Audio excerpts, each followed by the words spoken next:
Namo Buddhaya. Salam harmoni. Yang terhormat Dekan Fakultas Teknik dan Kejuruan. Yang kami hormati Ketua Jurusan Teknik Informatika. Yang kami hormati Koordinator Prodi Sistem Informasi. Yang kami hormati undangan dosen Prodi Sistem Informasi. Yang kami hormati narasumber C4 Sharing Session 5 tahun 2021. Yang kami hormati rekan-rekan panitia, serta peserta C4 Sharing Session 5 tahun 2021 yang kami banggakan.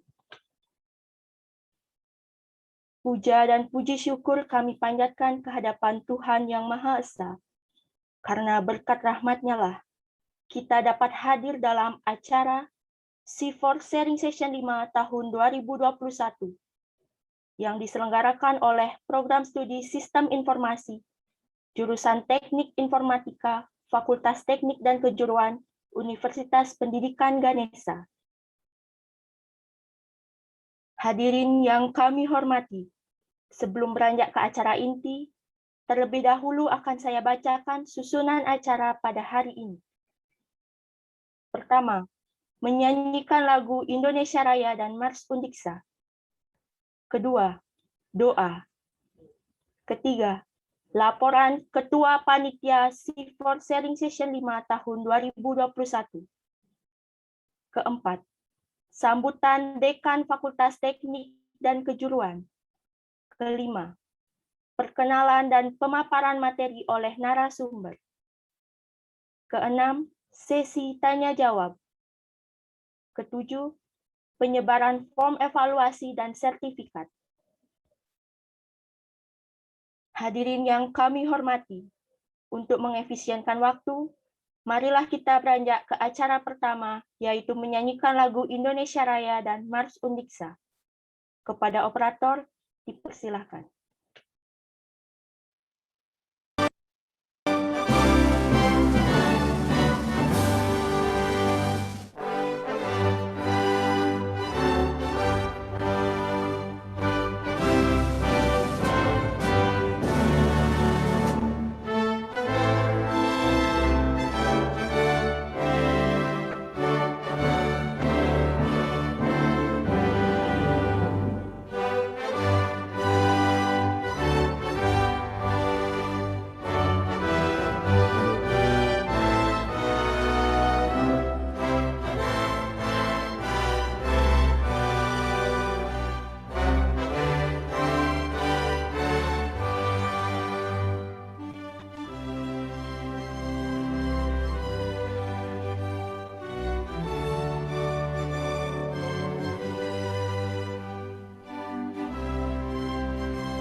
Universitas Pendidikan Ganesha, mari kita tegakkan dengan bangga kejayaan alma mater tercinta, menjunjung tinggi nilai Pancasila, mengabdi dengan penuh dedikasi, bergenggam tangan menggalang persatuan, mencerdaskan kehidupan bangsa. Desa kebanggaan Pulau Dewata, berkarya membangun bangsa negara, mendidik manusia berhati mulia, harumkan citra Indonesia.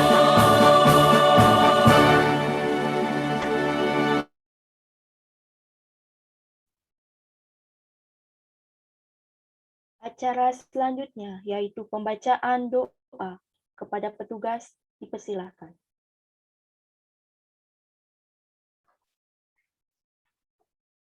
Doa kami bacakan sesuai dengan keyakinan agama Hindu. Yang lainnya berdoa sesuai dengan kepercayaan masing-masing. Om Awignam Astu Ya Namo Sidam.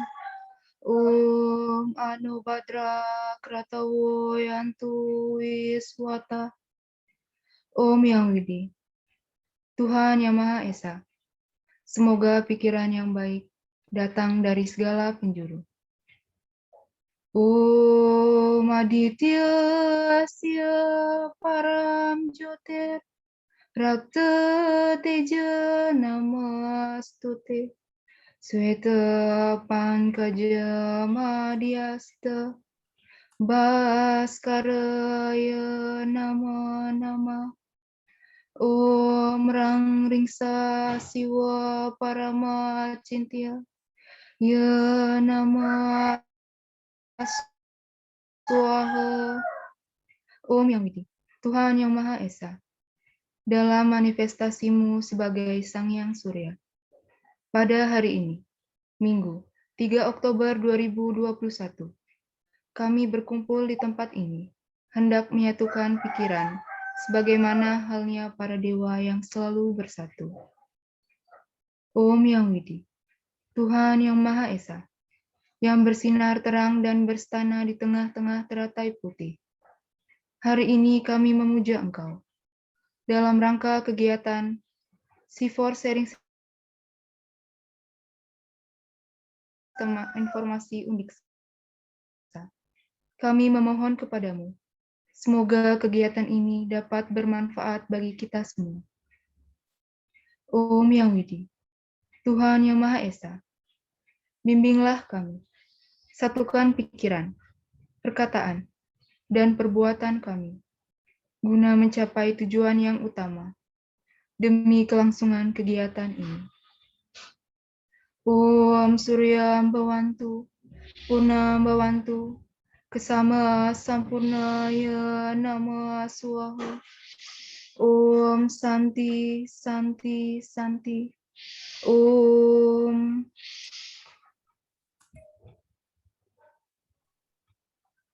Acara selanjutnya yaitu laporan Ketua Panitia C4 Sharing Session 5 tahun 2021. Kepada Ketua Panitia, waktu kami persilahkan. Om Swastiastu. Assalamualaikum warahmatullahi wabarakatuh. Salam sejahtera bagi kita semua. Salam, nama budaya, salam harmoni. Yang terhormat, Dekan Fakultas Teknik dan Kejuruan, yang kami hormati, Ketua Jurusan TI, Sekretaris Jurusan TI, Koordinator Program Studi Sistem Informasi, serta undangan dosen Program Studi Sistem Informasi. Pada kesempatan ini, saya mewakili teman-teman panitia ingin melaporkan bagaimana kegiatan C4 Sharing Session 5 ini berjalan. Sebelumnya, perkenalkan nama saya Kartika Nikova dari Program Studi SI Angkatan 2020. Adapun sebenarnya kegiatan ini berjalan untuk menyambung kembali program yang sudah pernah ada sebelumnya. Kegiatan ini khusus ditujukan bagi mahasiswa program studi SI dengan maksud mendorong kembali daya saing dan memperkuat kompetensi dengan menyediakan sebuah forum yang memang khusus untuk program studi sehingga nilai-nilai yang disampaikan itu selaras dengan mahasiswa SI. Adapun narasumber dalam kegiatan kali ini adalah Kak Faradina Junior, yaitu program mahasiswa program studi SI angkatan 2018 yang tahun lalu lulus dalam program magang bersertifikat BUMN atau PMNB. Topik ini sengaja kami ambil dekat dengan mahasiswa agar di kemudian hari dapat menjadi batu loncatan yang praktis, sehingga mahasiswa SI benar-benar bisa mengembangkan kompetensinya melalui program-program yang telah disediakan lembaga, dalam hal ini universitas ataupun kementerian. Nah, di era yang berjalan begitu cepat ini, penting bagi kita untuk selalu sigap dan tanggap dalam menghadapi arus informasi yang ada. Karena pada dasarnya, terkhusus di program studi kami, sistem informasi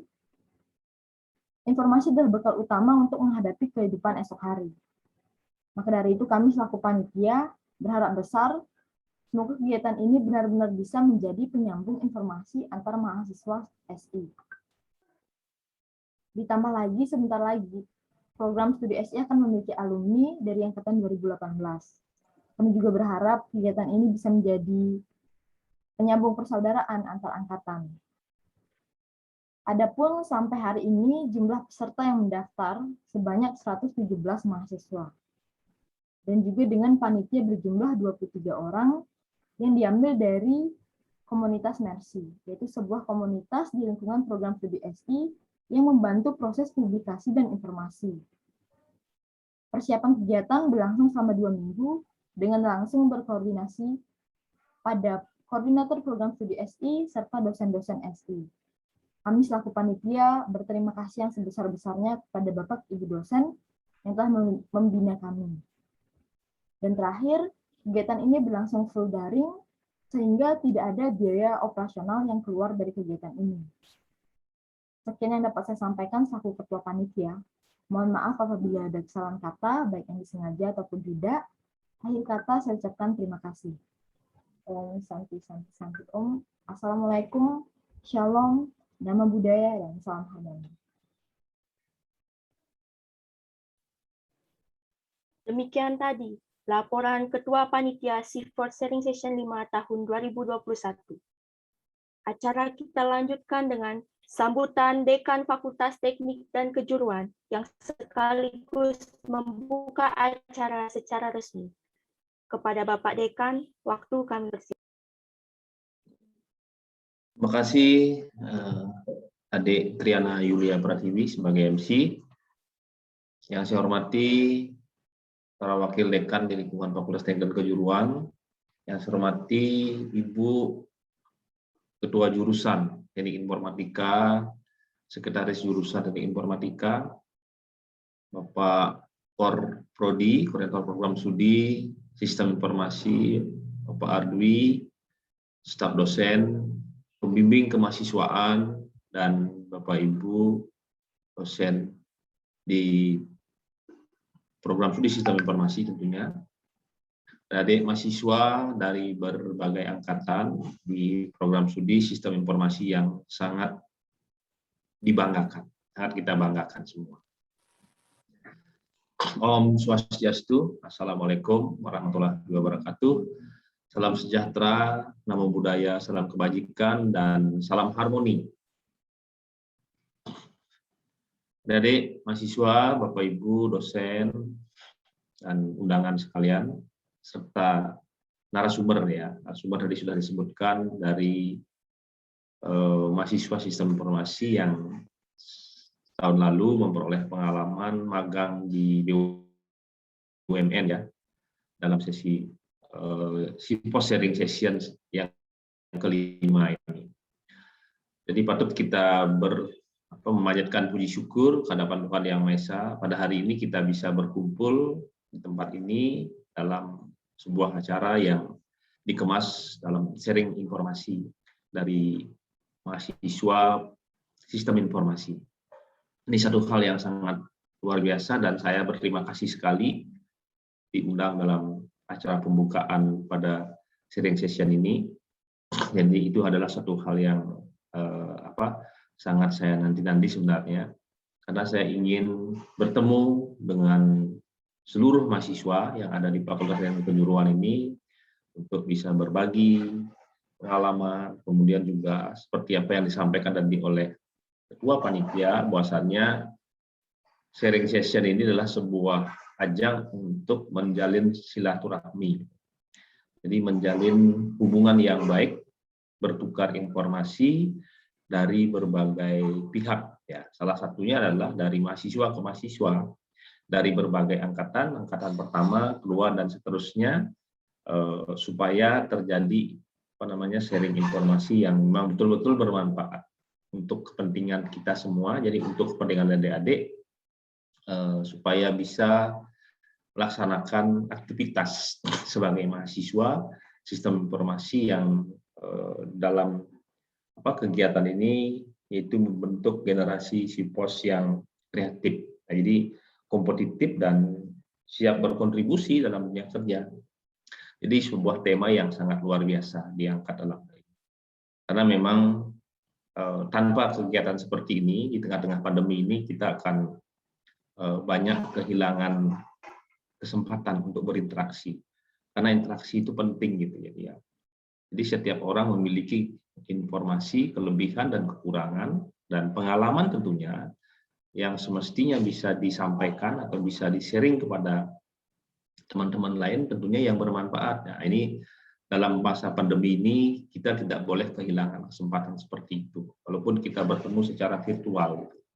Tapi sharing session ini akan bermanfaat sekali apabila kita bisa memanfaatkan kegiatan ini secara baik. Nah, itu harapan saya. Nah, adik-adik semua, seperti apa juga yang tadi disampaikan oleh Ketua Panitia dalam laporannya, kalau kita kaitkan semua hal tadi kan ujung-ujungnya adalah bagaimana membentuk generasi sipos, generasi muda yang memang kreatif gitu. Di dalam indikator kinerja utama perguruan tinggi ada yang namanya 8 indikator. Indikator 1 dan indikator 2 ini tentu sangat berkaitan erat dengan apa yang telah adik-adik lakukan pada hari ini. Yang pertama itu adalah bagaimana kita nanti bisa mempersiapkan atau perguruan tinggi mempersiapkan, termasuk program studi sebagai ujung tombak untuk mempersiapkan lulusannya nanti gitu ya. Apalagi tadi disebutkan ya, sebentar lagi kita akan sudah melahirkan lulusan yang pertama gitu. Lulusan yang bekerja kurang dari 6 bulan gitu. Di industri, berwirausaha maupun melanjutkan. Jadi kurang dari 6 bulan. Jadi kalau lebih dari 6 bulan itu sudah tidak masuk ke indikator yang diharapkan gitu. Nah, ini harus ada beberapa upaya daripada kita semua, termasuk upaya pada hari ini untuk mempersiapkan calon-calon lulusan yang kreatif. Di kreatif, kemudian kompeten gitu, sehingga dia terserap di dunia kerja. Atau yang paling penting sekali adalah adik mampu meng-create pekerjaan sendiri atau berwirausaha. Nah, itu yang penting. Jadi sejumlah mahasiswa atau lulusan yang terserap di dunia kerja kurang dari 6 bulan atau bisa menciptakan lapangan kerja baru kurang dari 6 bulan. Nah, ini salah satu indikator nanti lulusan kita itu memiliki kompetensi yang bagus atau bisa diterima oleh masyarakat luar, terutamanya kalau kita kaitkan juga dengan akreditasi program studi oleh BANPT maupun badan akreditasi lainnya. Salah satu indikatornya pasti itu. Jadi semakin banyak mahasiswa atau persentase mahasiswa yang bekerja, tamatannya itu kurang dari 6 bulan. Nah, ini saya yakin program studi ini akan menjadi program studi yang terakreditasi unggul. Nah, jadi tidak lama lagi kita akan juga mempersiapkan untuk akreditasi itu, sehingga semua pihak akan menerima manfaat daripada hal itu. Kemudian yang kedua adalah IKU yang kedua, ini yang sangat berkaitan sekali, adalah indikator kinerja utama perguruan tinggi. program studi adalah mempersiapkan 20 SKS mahasiswa itu di luar program studinya. Nah, salah satunya dan pada hari ini kita akan mengundang, sudah diundang ya, narasumber siapa tadi itu, Paradigma Junior ya. Nah, ini mohon maaf kalau ada kesalahan saya menyebutkan nama. Jadi salah seorang mahasiswa yang berpengalaman magang di BUMN, jadi magang bersertifikat. Nah, ini mohon nanti saudara Junior, Paradigma Junior bisa memberikan segala informasinya. Bagaimana trik, bagaimana pengalaman-pengalaman yang diperoleh selama magang di BUMN.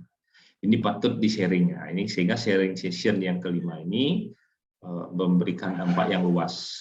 Atau mungkin juga nanti adik-adik yang lainnya yang memiliki pengalaman yang bisa di-sharing pada kesempatan ini bisa disampaikan, sehingga teman-teman semua itu memiliki geliat dan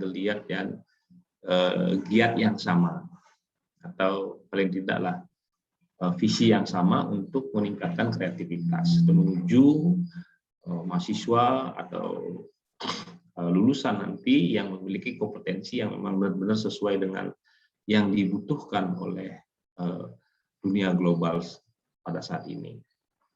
Itu yang mungkin bisa kita lakukan dalam kegiatan ini, sangat berkaitan sekali dengan dua indikator kinerja utama perguruan tinggi.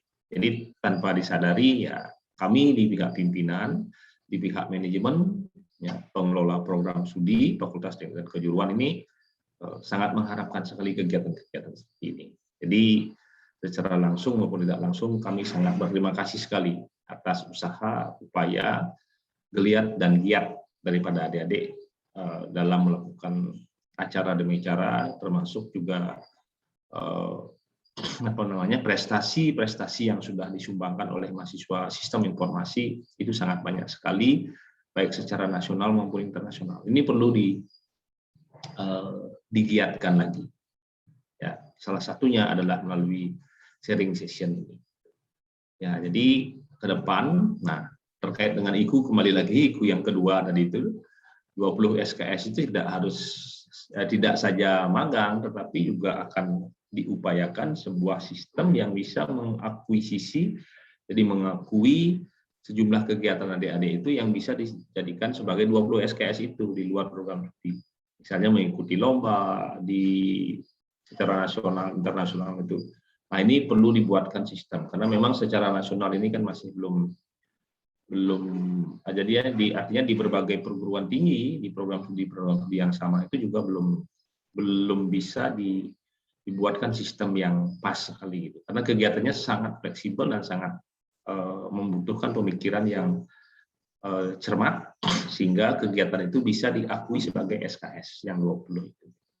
Jadi dan tidak terpisah-pisah. Nah, syaratnya begitu gitu. Jadi kegiatan itu harus menyambung gitu, tetapi ada kaitannya dengan SKS yang ada di tempuh atau beberapa mata kuliah yang ada di tempuh di satu semester ya. Kemudian kegiatannya dilakukan di luar program studi. Ya, kan ini yang agak sulit gitu. Nah, ini ke depan semakin banyak ada kegiatan-kegiatan yang adik-adik bisa lakukan. Mungkin dari situ ketua program studi serta ketua jurusan dan staf nanti bisa memikirkan kira-kira ini kegiatan bisa diakui sebagai kegiatan yang setara dengan SKS yang ada atau kegiatan-kegiatan yang sesuai dengan materi dalam kurikulum. Nah, ini penting sekali dilakukan. Jadi mahasiswa itu tidak saja diharapkan untuk bisa berkegiatan di program studi dalam mata kuliah. Jadi banyak hal yang bisa diraih di dunia luar yang bisa nanti diakui sebagai SKS. Nah, itu yang disebut dengan konsep Merdeka Belajar Kampus Merdeka. Nah, mungkin barangkali tidak banyak yang saya sampaikan. Mudah-mudahan nanti dalam sharing session ini oleh anak-anak SIPOS, terutama Paradigma Junior ini bisa membagi pengalamannya, sharing pengalamannya untuk teman-teman dan adik-adiknya untuk bisa bergiat dan bergeliat ya dalam kegiatan yang kreatif. Nah, untuk itu seperti apa yang disampaikan oleh panitia, Mari kita buka acara SIFOS Sharing Session kelima ini dengan tema membentuk generasi SIFOS yang kreatif, kompeten, dan siap berkontribusi dalam dunia kerja pada hari Minggu 3 Oktober tahun 2022 dengan mengucapkan Om Nawigenamastu Namo Sidam. Ya, Om Santi Santi Santi Om. Mohon maaf apabila ada hal-hal yang tidak berkenan. Waktu saya kembalikan panitia. Terima kasih. Baik, itu tadi merupakan sambutan Dekan Fakultas Teknik dan Kejuruan. Hadirin yang berbahagia, demikianlah acara pembukaan SIFOS Sharing Session 5 tahun 2021. Kami mohon maaf jika terdapat kata-kata dan perbuatan yang kurang berkenan. Akhir kata, kami tutup dengan Parama Santi. Om Santi Santi Santi Om. Om Santi Santi Santi. Tanpa mengurangi rasa hormat, untuk para undangan yang memiliki kesibukan di luar acara, dipersilahkan untuk meninggalkan room. Terima kasih ya adik-adik semua. Sukses acaranya. Ya. Terima kasih Pak D. Terima kasih Pak Ardi. Bu Kajur, semuanya dan teman-teman di SIFOS. Saya izin juga live nge. Terima kasih Pak Dekan. Terima kasih. Saya izin keluar ya, adik-adik, Bapak Ibu. Terima kasih Bu Terima Joni. kasih Bu Joni. Semoga lancar acaranya.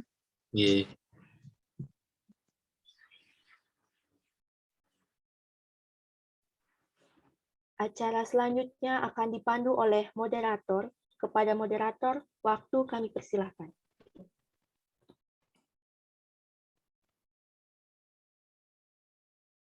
Oke, baik. Terima kasih kepada MC atas waktu yang diberikan kepada kami. Sebelum itu, Om Swastiastu. Assalamualaikum warahmatullahi wabarakatuh. Salam sejahtera bagi kita semua. Shalom. Namo Buddhaya. Salam harmoni. Sebelum itu, izinkan kami untuk memperkenalkan diri terlebih dahulu. Perkenalkan, saya Indra Dewangkara. Dan saya Ratna Iswara. Di sini kami sebagai moderator yang akan memandu jalannya sesi pemaparan materi serta diskusi SIFOS Sharing Session yang kelima pada hari ini dengan tema membentuk generasi SIFOS yang kreatif, kompeten, dan siap berkontribusi dalam dunia kerja. Sebelum itu, demi kelancaran acara pada hari ini, kami juga akan membacakan peraturan-peraturan yang ada pada SIFOS Sharing Session yang kelima tahun ini, yaitu yang pertama, peserta melakukan absensi kehadiran melalui link absen yang telah diberikan oleh panitia. Yang kedua, ketika sesi tanya jawab, peserta yang ingin bertanya dipersilakan untuk mengetikkan pertanyaannya di kolom komentar Zoom atau raise hand. Yang ketiga, di akhir kegiatan akan dibagikan tautan Google Forms sebagai syarat untuk mendapatkan e-sertifikat. Baik, kita beranjak ke acara utama, yaitu penyampaian materi dari narasumber kita hari ini. Sebelum itu, izinkan kami memperkenalkan narasumber kita, yaitu Kak Faradina Yuniar, yang akrab dipanggil dengan Kak Dina. Kita sapa dulu narasumber kita. Kak Dina, apa kabar? Ya, halo, selamat pagi. Adik-adik, teman-teman juga, dan Bapak Ibu dosen yang berkenan hadir pada pagi hari ini. Selamat pagi semuanya. Alhamdulillah, kabarnya saat ini baik. Terima kasih sudah meluangkan waktu untuk bisa berbagi bersama kita nih Kak, pada kesempatan kali ini. Oke, Ya, nah pengenalan singkat saja. Kak Faradina Yuniar merupakan salah satu mahasiswa Prodi Sistem Informasi yang memiliki pengalaman sebagai salah satu peserta magang BUMN PT Pelindo 3 Regional Jawa Timur, Divisi HSSE Manajemen Risiko. Nah, sebelum Kak Dina memaparkan materi, kita ingin berdiskusi santai dulu nih dengan mengajukan beberapa pertanyaan yang nanti bisa Kak Dina jawab secara singkat. Pertanyaan pertama dari aku, apa sih sebenarnya program PMMB ini? Mungkin bisa Kak Dina jelaskan secara singkat. Baik, sebelumnya program PMMB ini merupakan program dari FHCI, yaitu Human Capital Human Indonesia, yang mana ini merupakan sebuah forum yang mewadahi antara BUMN dengan seluruh universitas yang ada di Indonesia. Nah, pada PMBB ini, seluruh mahasiswa yang ada di Indonesia diberikan kesempatan untuk menyalurkan potensinya dan juga untuk menggali lebih dalam bagaimana sih sebenarnya dunia kerja di BUMN gitu kurang lebihnya. Apa ada lagi pertanyaan? Oke Kak, yang kedua saya bertanya Kak ya. Ini terkait dengan periode PMMB-nya Kak. Jadi kapan sih dimulai program ini dan untuk mahasiswanya itu kapan boleh mengikuti program PMMB ini? Ya, baik. Untuk biasanya sih dalam 1 tahun itu ada 2 gelombang atau namanya 2 batch gitu. Sekarang di tahun 2021, kakak ini termasuk batch yang pertama. Nah, itu pembukaannya biasa pendaftaran dicatat ya antara bulan bulan Februari sampai Maret itu pembukaan, maksud pembukaan mulai pendaftaran, pengumpulan berkas. Habis itu kita mulai internship langsung ke tempat magangnya itu sekitar di bulan April sampai September. Dan di batch kedua udah ada mulai bukaan di Juli. Di Juli itu udah mulai bukaan pendaftaran dan udah di asesmen. Habis itu mulai magangnya langsung itu Agustus sampai kurang lebih Januari gitu. Jadi dalam 1 tahun tuh ada 2 bukaan gitu. Dan untuk mahasiswa sendiri nanti kakak jelasin deh ketentuan-ketentuannya. Oke, untuk pertanyaan terakhir nih Kak, dari saya, siapa saja yang memiliki kesempatan untuk mengikuti program PMMB ini? Untuk yang bisa diberi kesempatan untuk mengikuti program ini, sebelumnya gini, ada kerjasama atau MOU dengan FHCI, Forum Human Capital Indonesia. Ada beberapa list universitas yang memiliki kerjasama dengan ini. Salah satunya kan Undiksa, yaitu melalui unit center karir yaitu UPT PKKM gitu. Kurang lebihnya seperti itu sih. Kalau untuk semesternya nanti kita jelasin di belakang. Oke, baik. Terima kasih Kak Dina. Itu tadi jawaban singkat untuk sekilas overview tentang materi sharing session kali ini. Sekarang kita lanjut ke sesi pemaparan materi. Langsung saja kepada Kak Faradina Yuniar, waktu kami persilakan. Selamat pagi adik-adik semua. Semoga semua dalam keadaan sehat ya pada pagi hari ini. Tetap semangat walaupun di weekend ini sedikit mungkin ini cukup produktif ya untuk mengganggu weekend adik-adik sekalian gitu. Bangun pagi-pagi jam segini gitu mendengarkan ya beberapa pengetahuan, sharing informasi terkait magang di BUMN. Sebenarnya magang ini nih banyak banget peminatnya karena dari seluruh univ di Nusantara ya, maksudnya gak hanya Undip saja gitu, kita juga bersaing di univ seperti Erlangga, ITB, dan juga UI gitu. Jadinya ini kesempatan yang berharga, apalagi kan adik-adik yang masih baru gitu kan, jadinya dari sekarang mempersiapkan gimana caranya buat CV yang baik biar bisa lolos gitu seleksi di BUMN gitu. Baiklah, next langsung aja ke slide selanjutnya. Ya, sebelum kita mengenal lebih PMBB itu, kita pertama harus tahu dulu siapa sih sebenarnya penyelenggara PMBB. PMBB ini berbeda dengan program Kampus Merdeka yang magang independen bersertifikat itu ya. Itu kan penyelenggaranya itu Kemendikbud, sedangkan Kemendikbud, sedangkan yang di PMBB ini penyelenggaranya adalah FHCI, yaitu Forum Human Capital Indonesia, di mana forum ini tadi yang kakak udah jelasin bahwasannya mewadahi BUMN dengan universitas yang ada di seluruh Indonesia untuk menyaring mahasiswanya bisa mengenal lebih dalam terkait industri kerja di BUMN gitu. Next. Nah, adapun program unggulan dari FHCI ini dari tahun 2016 hingga sampai sekarang ada yang pertama namanya Sharing Best Practice BUMN. Kemudian yang kedua ada PMBB. PMBB ini berlangsung pertama kali di tahun 2018. Selanjutnya ada talent internship. Kemudian next. Nah, apa sih PMBB? PMBB yang tadi kakak sebutkan tadi bahwa PMBB itu program magang mahasiswa bersertifikat yang mana yang bekerja sama dengan Forum Human Capital Indonesia dengan universitas yang ada di seluruh Indonesia dengan tujuan untuk menyaring mahasiswa agar bisa menyalurkan potensinya, bisa menggali pengalaman dan juga memahami sebenarnya gimana sih sebenarnya dunia kerja itu dan bisa mengimplementasikan ilmu kuliah yang didapat ke dalam tempat dunia kerja yang sesungguhnya. Maksud dan tujuan PMBB bisa dibaca di sini itu BUMN ini untuk bisa sebagai kontribusi untuk memberikan kontribusi kepada mahasiswa agent of change agar bisa kita itu bersaing di pasar global gitu dan kita bisa mengenal karakteristik karena BUMN ini sebenarnya suatu badan yang lebih berfokus pada profit gitu. Sedangkan kementerian seperti kementerian itu lebih pada pelayanan, sehingga dari itu maksud adanya PMBB ini agar kita sebagai mahasiswa itu bisa global itu, dan juga tujuannya tentunya untuk bersinergi antara SDM yang pihak universitas punya dengan apa saja yang ada di dalam dunia kerja BUMN. Next. Nah, jenis PMBB sendiri itu ada dua. Yang pertama namanya magang bersertifikat industri yang kakak jalani kemarin. Nah, ini merupakan program selama 6 bulan di mana kita itu mengerjakan suatu proyek sesuai dengan apa yang kita pilih di awal. Dan selama 6 bulan ini kita juga tidak selain dibebankan proyek, kita juga bekerja secara seperti karyawan BUMN selayaknya gitu.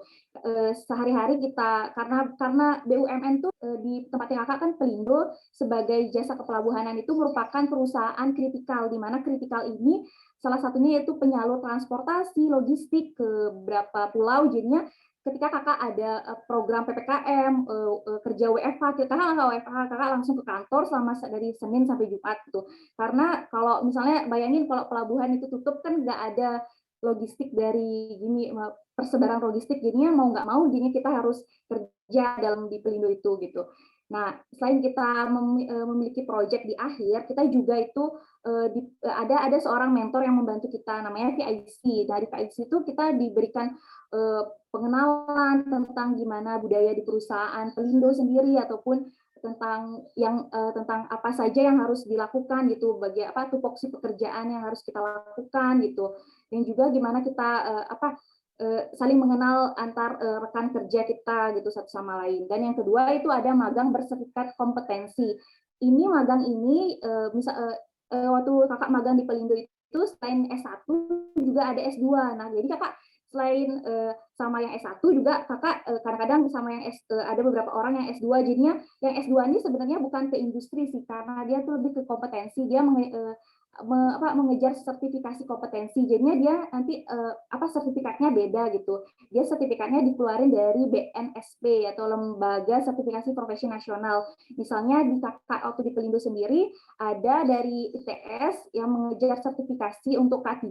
Jadinya dia tuh untuk memperoleh itu, dia selain mengikuti magang seperti kakak, dibebankan proyek dan juga menjadi karyawan, di akhir itu dia akan mendapatkan harus mengikuti uji kompetensi sesuai dengan yang dia kejar gitu, tentang K3, keselamatan kerja dalam perusahaan gitu. Next. Gimana sih sebenarnya cara kerja dari PMBB gitu? Yang pertama, alur kerjanya itu BUMN itu mengirimkan kebutuhan, ada beberapa BUMN kurang lebih yang masuk dalam FHCI itu ada sekitar 146 BUMN, dan salah satunya itu Pelindo. Dia akan mengirimkan kebutuhan yang dibutuhkan posisi magang kepada FHCI. Kemudian dari FHCI yang bekerja sama dengan perguruan tinggi akan mengirimkan hasil kebutuhan itu, dan dari perguruan tinggi sendiri sebelumnya akan melakukan seleksi kepada mahasiswanya gitu. Jadinya mahasiswanya tuh dikasih beberapa formulir gitu.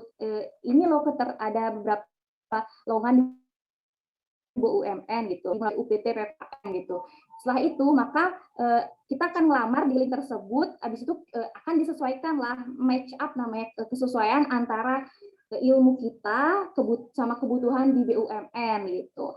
Makanya nih kita kan belum tahu nih pihak BUMN kitanya bagaimana, jadinya pembuatan CV yang baik tuh sangat diperlukan di awal ini. Kalau kita udah CV-nya udah karu-karuan gitu, maksudnya nggak bisa nata CV kita, misalnya apa yang kita lamar terus dengan apa yang ada di CV kita udah nggak match atau nggak pas, jadinya ya udah bakal keseleksi gitu. Karena ini di awal sangat penting banget gitu. Selanjutnya, setelah udah melalui seleksi, nah ada beberapa BUMN tergantung kebijakannya masing-masing. Ada BUMN yang melakukan seleksi kompetensi, ada yang melakukan seleksi dengan cara interview. Kalau kakak sendiri waktu itu di interview. Nah, ada teman kakak yang waktu itu mengikuti seorang programmer yang mengikuti penyeleksian di PT Pupuk Holding. Dia tuh nyarinya bagian mobile. Nah, dia tuh diuji kompetensinya, dia dikasih studi case, dia disuruh menyelesaikan itu dengan keilmuan yang dia punya, programmer gitu. Ya Tapi di akhir sepertinya nggak ada sih gini interview kalau untuk programmer gitu. Kalau di kakak sendiri cuma ada interview sama rekap berkas-berkas saja gitu. Setelah itu udah dinyatakan lolos, baru akan melakukan pemagangan selama 6 bulan. Sebelum pemagangan itu kita akan dibekali, ada namanya in-class. Di in-class itu kita akan dibekali tentang pengenalan BUMN itu apa core value dari BUMN gitu. Misalnya core value BUMN itu akhlak gitu. Kita selalu ditekankan akhlak gitu. Jadinya kan kayak harus tertanam dengan kuat gitu. Nah, setelah itu baru setelah udah kita berhasil mengerjakan proyek ataupun pemagangan sama 6 bulan, baru kita jadi hasil mendapatkan sertifikat industrinya. Next. Nah, ini contoh sertifikat industri yang kakak peroleh. Ini bisa dilihat di samping. Ini pasti kalian nanya, kok kayak gini ya komponennya, integritas, ketepatan waktu, keahlian gitu. Kok lebih ke kayak apa ya, budi pekerti ya, maksudnya kayak lebih bukan keilmuan ya. Sebenarnya ini nih karena core value dari BUMN itu kan akhlak, jadinya kita tuh ditekankan dengan hard skill kita gitu loh. Kalau sebenarnya soft skill itu kan semua orang bisa mempelajari soft skill ya, tapi yang terpenting itu hard skill yang memang ada dalam diri kita gitu loh. Jadi itu kan tertanam dalam kuat, jadi itu merupakan kebiasaan yang kita, ini dari sana kita, karena di BUMN sendiri, khususnya di Pelindo, kakak selama 2 bulan itu selalu ada evaluasi kinerja dan selalu ada penilaian kinerja. Jadinya ini merupakan total nilai dari awal sampai akhir kakak dan plus total nilai ujian kakak, presentasi di hadapan Dewan Penguji di pusat dan juga pembimbing gitu. Jadinya kalian misalnya kalau nggak terlalu pinter-pinter amat, jadi nggak usah berkecil hati. Yang penting kita tanamin dari kuat tekad kita gitu, pengen belajar. Apalagi kalau kita antusias gitu, kita pengen dapat ilmu dari nggak hanya TI aja gitu, dari segala bidang, itu sangat direkomendasi sih untuk magang di BUMN, karena BUMN tuh nggak mengedepankan kamu harus bisa di bagian konsentrasimu aja, nggak di BUMN tuh kita harus di multi ilmu gitu, kita harus belajar banyak multi ilmu gitu. Next. Ya, tadi kakak udah sebutin kalau core value dari BUMN itu adalah akhlak gitu. Kakak ini dapat ilmu ini dari coaching gitu, coaching dan mentoring ketika proses di BUMN gitu. Jadinya kakak pengen bagi ke kalian nih adik-adik gitu kan. Siapa tahu pengen magang di BUMN, jadinya udah tahu duluan apa sih ceritanya. Misalnya pas wawancara core value, kamu tahu nggak nilai paling utama di BUMN, namanya akhlak gitu. Bisa dibaca, itu adalah amanah, gitu. Gimana kita bisa memegang kepercayaan dari atasan gitu kan. Aku waktu itu sempat diajak untuk menemani general manager gitu kan, biar kakak juga tahu jadinya gimana kita memegang kepercayaan berupa data gitu kan. Kakak waktu itu sempat giniin SAP, di SAP itu ada beberapa database tentang data vendor, gimana kita bisa menjaga itu gitu. Yang selanjutnya ada bagian K kompeten gitu.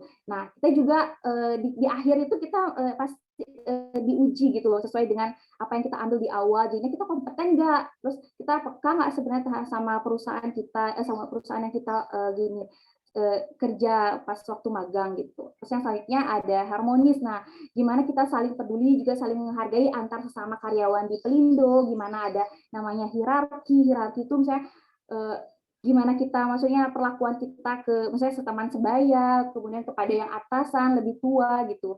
Jadi ada loyal, gimana kita loyal ini, misalnya kita digaji di jam kerja kita 8 jam, dari jam 8 sampai jam gini. Nah, tapi ketika ada suatu saat kantor itu akan ada jam lembur gitu. Nah, di sana tuh kayak kita diuji loyalitas kita dalam bekerja gitu. Kita orangnya egois sampai cuma langsung aja udah aku digaji sampai jam segini udah aku pulang. Nah, di sana kita dilihat gitu. Jadinya kalau kita mau loyal, kita mau pengen nambah ilmu dengan bantu karyawan atau gimana. Nah, di situ akan menjadi poin plus untuk kita sendiri. Kemudian ada selanjutnya A-nya tuh adaptasi. Gimana kita beradaptasi di dalam dunia kerja, dan yang terakhir ada kolaboratif, gimana kita membangun kerjasama dan sinergis antara sama pegawai yang ada di sana. Next. Nah, kakak banyak nih dapat pertanyaan sebelumnya dari teman-teman kakak yang di univ luar ataupun dari beberapa adik-adik sebelum kakak melakukan webinar pada saat ini gitu. Jadinya kakak rangkum aja sih. Siapa tahu kalian juga punya teman ya yang dari luar Undiksa gitu, dan juga Undiknya itu belum yang pertama. Apakah perguruan tinggi yang belum terdaftar dapat mengikuti PMBMB? Misalnya kalau ada teman-teman kalian yang dari luar Undiknya yang tidak terdaftar di FHCI, kalian bisa kasih jawaban. Bisa kok dengan cara univ tersebut harus mengajukan surat permohonan ke ketua FHCI atau direktur eksekutif FHCI melalui email dari FHCI. Emailnya itu pmbb@fhcibumn.com. Nah, itu udah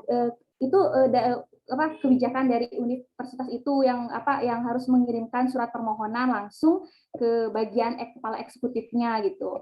Jadinya kayak mengadakan MOU gitu, biar universitasnya tuh bisa bekerja sama gitu. Yang kedua, bagaimana cara mahasiswa mendaftar? Caranya melalui yang tadi kakak bilang, unit center karir gitu, yang ada di masing-masing perguruan tinggi. Salah satunya Uniksa, itu unit center karirnya ada di UPT PKKM gitu. Nah, kalian tuh udah join belum di grupnya itu, grup Telegramnya itu? Nanti kakak share ya grupnya, nanti kalian bisa join dan juga bisa cari di IG UPT PKKM. Kalian harus update gitu. Misalkan kakak udah ngasih tahu tuh timeline untuk biasa pendaftaran PMBB di masing-masing batch gitu. Dianggap di Februari atau nggak Maret dan juga Juli gitu. Jadi kalian sekitar bulan itu tuh kalian harus update dan nggak boleh sampai ketinggalan. Saya karena BUMN tuh banyak bekerja sama dengan universitas, bukan saja Undiksa, jadinya bukan Undiksa bukan jadi prioritas. Jadinya kita harus kayak saling cepat mendapatkan informasi gitu loh. Kalau ya siapa yang terlambat ya dia bakal ketinggalan gitu. Nah, selanjutnya bagaimana tahapan seleksinya? Yang pertama yang tadi kakak sebutin itu tahapan seleksinya ada seleksi berkas. Yang kedua itu dari seleksi secara berkas dari pihak universitas mengirimkan langsung ke BUMN-nya, maka akan dilakukan match up atau kesesuaian dengan CV kita, dengan apa yang kita lamar melalui link yang sudah tertera. Sesuai nggak? Maksudnya kamu penghargaannya bagian ini, habis itu kamu nyantumin kompetensi ini, terus yang kamu cari ini, sesuai nggak gitu dengan kebutuhan di BUMN? Kalau sudah sesuai, baru selanjutnya yaitu BUMN sendiri yang akan menyeleksi, baik itu berupa interview ataupun berupa tes uji kompetensi langsung yang dari BUMN. Kemudian apa sih syarat ketentuan mendaftar? Yang pertama, untuk mahasiswa S1 minimal itu semester 7, namun tidak menutup kemungkinan semester 5 apabila dia sanggup untuk menjalani magang selama 6 bulan. Kakak sendiri waktu itu semester 5, jadinya ya mau nggak mau harus berani karena target di semester 7 itu biar nggak ada beban gitu, tinggal melakukan penyusunan skripsi aja. Terus untuk mahasiswa D3 atau D3 itu minimal itu semester 3 atau enggak tidak menutup kemungkinan minimalnya semester 7 gitu.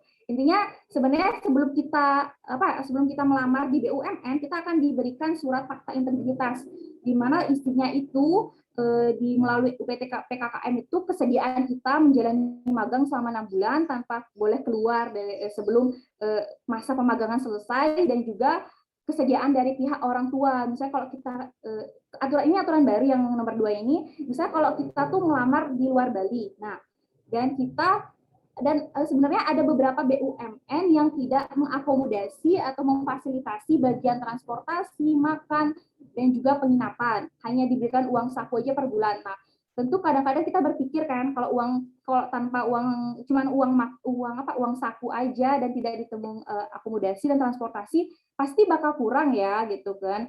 Bagi yang mungkin tanda kutip kurang mampu gitu. Nah, di sanalah di awal tuh kita ada perjanjian sama orang tua. Kalau kakak sendiri kebetulan dapat BUMN yang memang memfasilitasi semua gitu, dari keberangkatan dari awal, pulang dari Jawa gitu difasilitasi semua. Namanya itu Rembus, kakak dulu bayar nanti diganti gitu dari pihak perusahaan gitu. Di kos ditanggung, uang makan ditanggung, uang transportasi dari tempat rumah ke tempat kerja ditanggung kakak gitu. Bagusnya gitu, tapi sebenarnya berat juga pekerjaan di kepelabuhanan tuh berat. Jadi ya selain karena banyak ditanggung juga karena banyak kerjaannya gitu.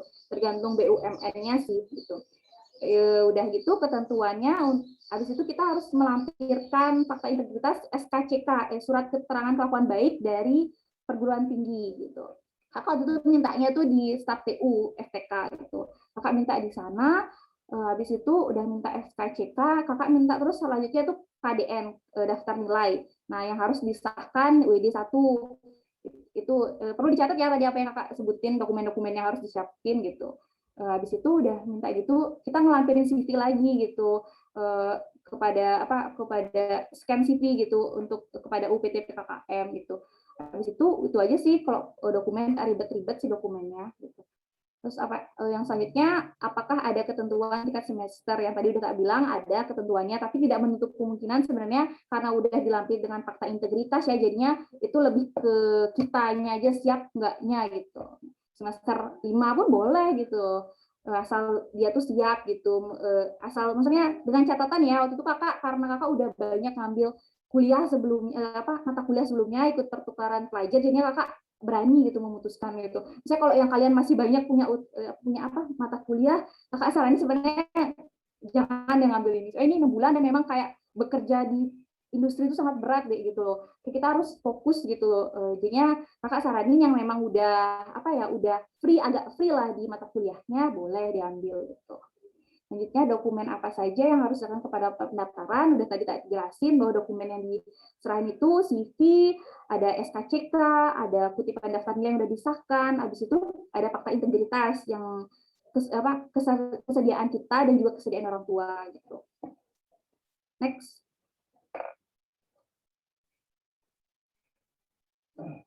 Nah, ini merupakan salah satu daftar BUMN yang kurang lebihnya ada 146 BUMN yang terdaftar di FHCI. Salah satunya yang kakak gini adalah Pelindo. Next. Pelindo 3. Ya, ini merupakan profil Pelindo 3. Kakak magang ditempatin di bagian regional Jawa Timur, tepatnya di Pelabuhan Tanjung Wangi gitu.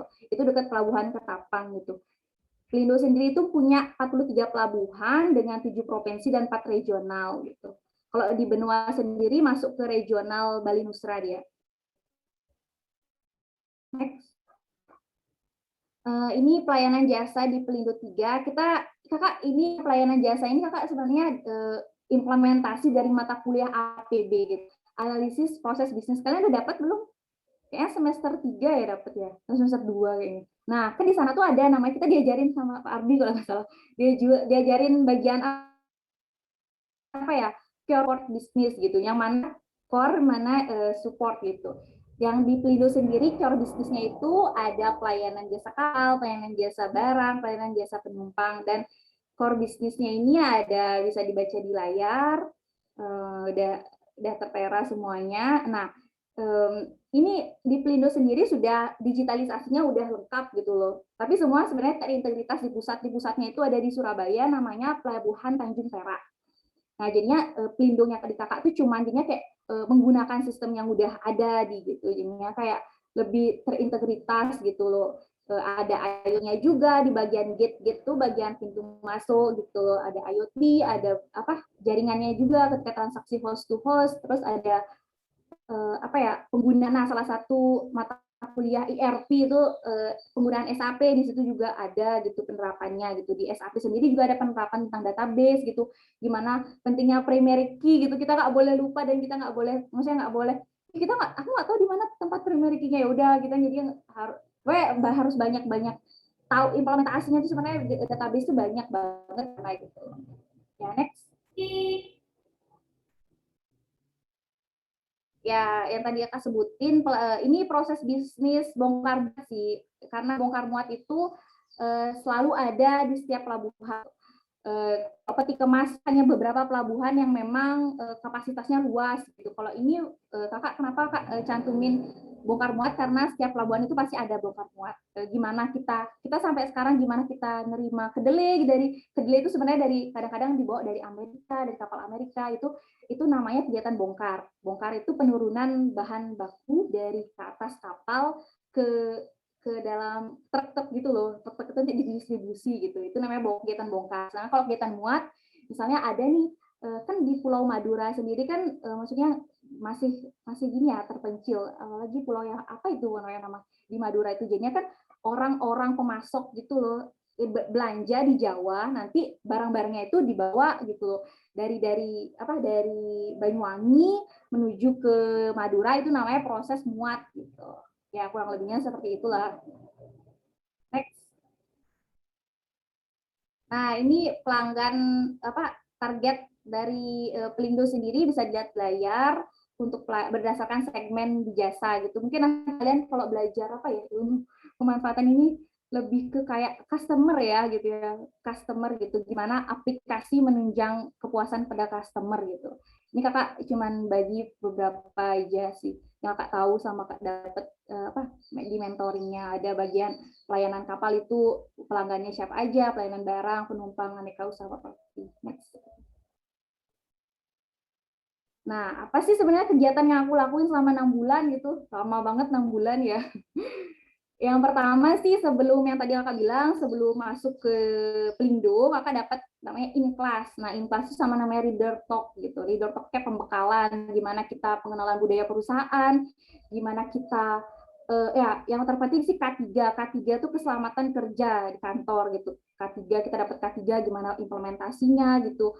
Jadi kita nggak ngasal gitu loh. Misalnya ketika kita mengoperasikan sesuatu juga sebenarnya ada hak akses yang harus kita gini. Misalnya kalau kita nggak dikasih hak aksesnya, kita nggak boleh gitu. Emang walaupun udah tertera paspor, jadi kita nggak boleh, misalnya hak aksesnya ini adalah yang ini aja yang boleh, ini gitu. Kita nggak boleh melakukan itu gitu sembarang gitu. Jadinya pengenalan budaya perusahaan K3 itu sangat penting di awal pembekalan itu diwanti-wanti kita. Karena itu kita kan membawa data di perusahaan ya, jadinya kita nggak boleh menyebarluaskan gitu.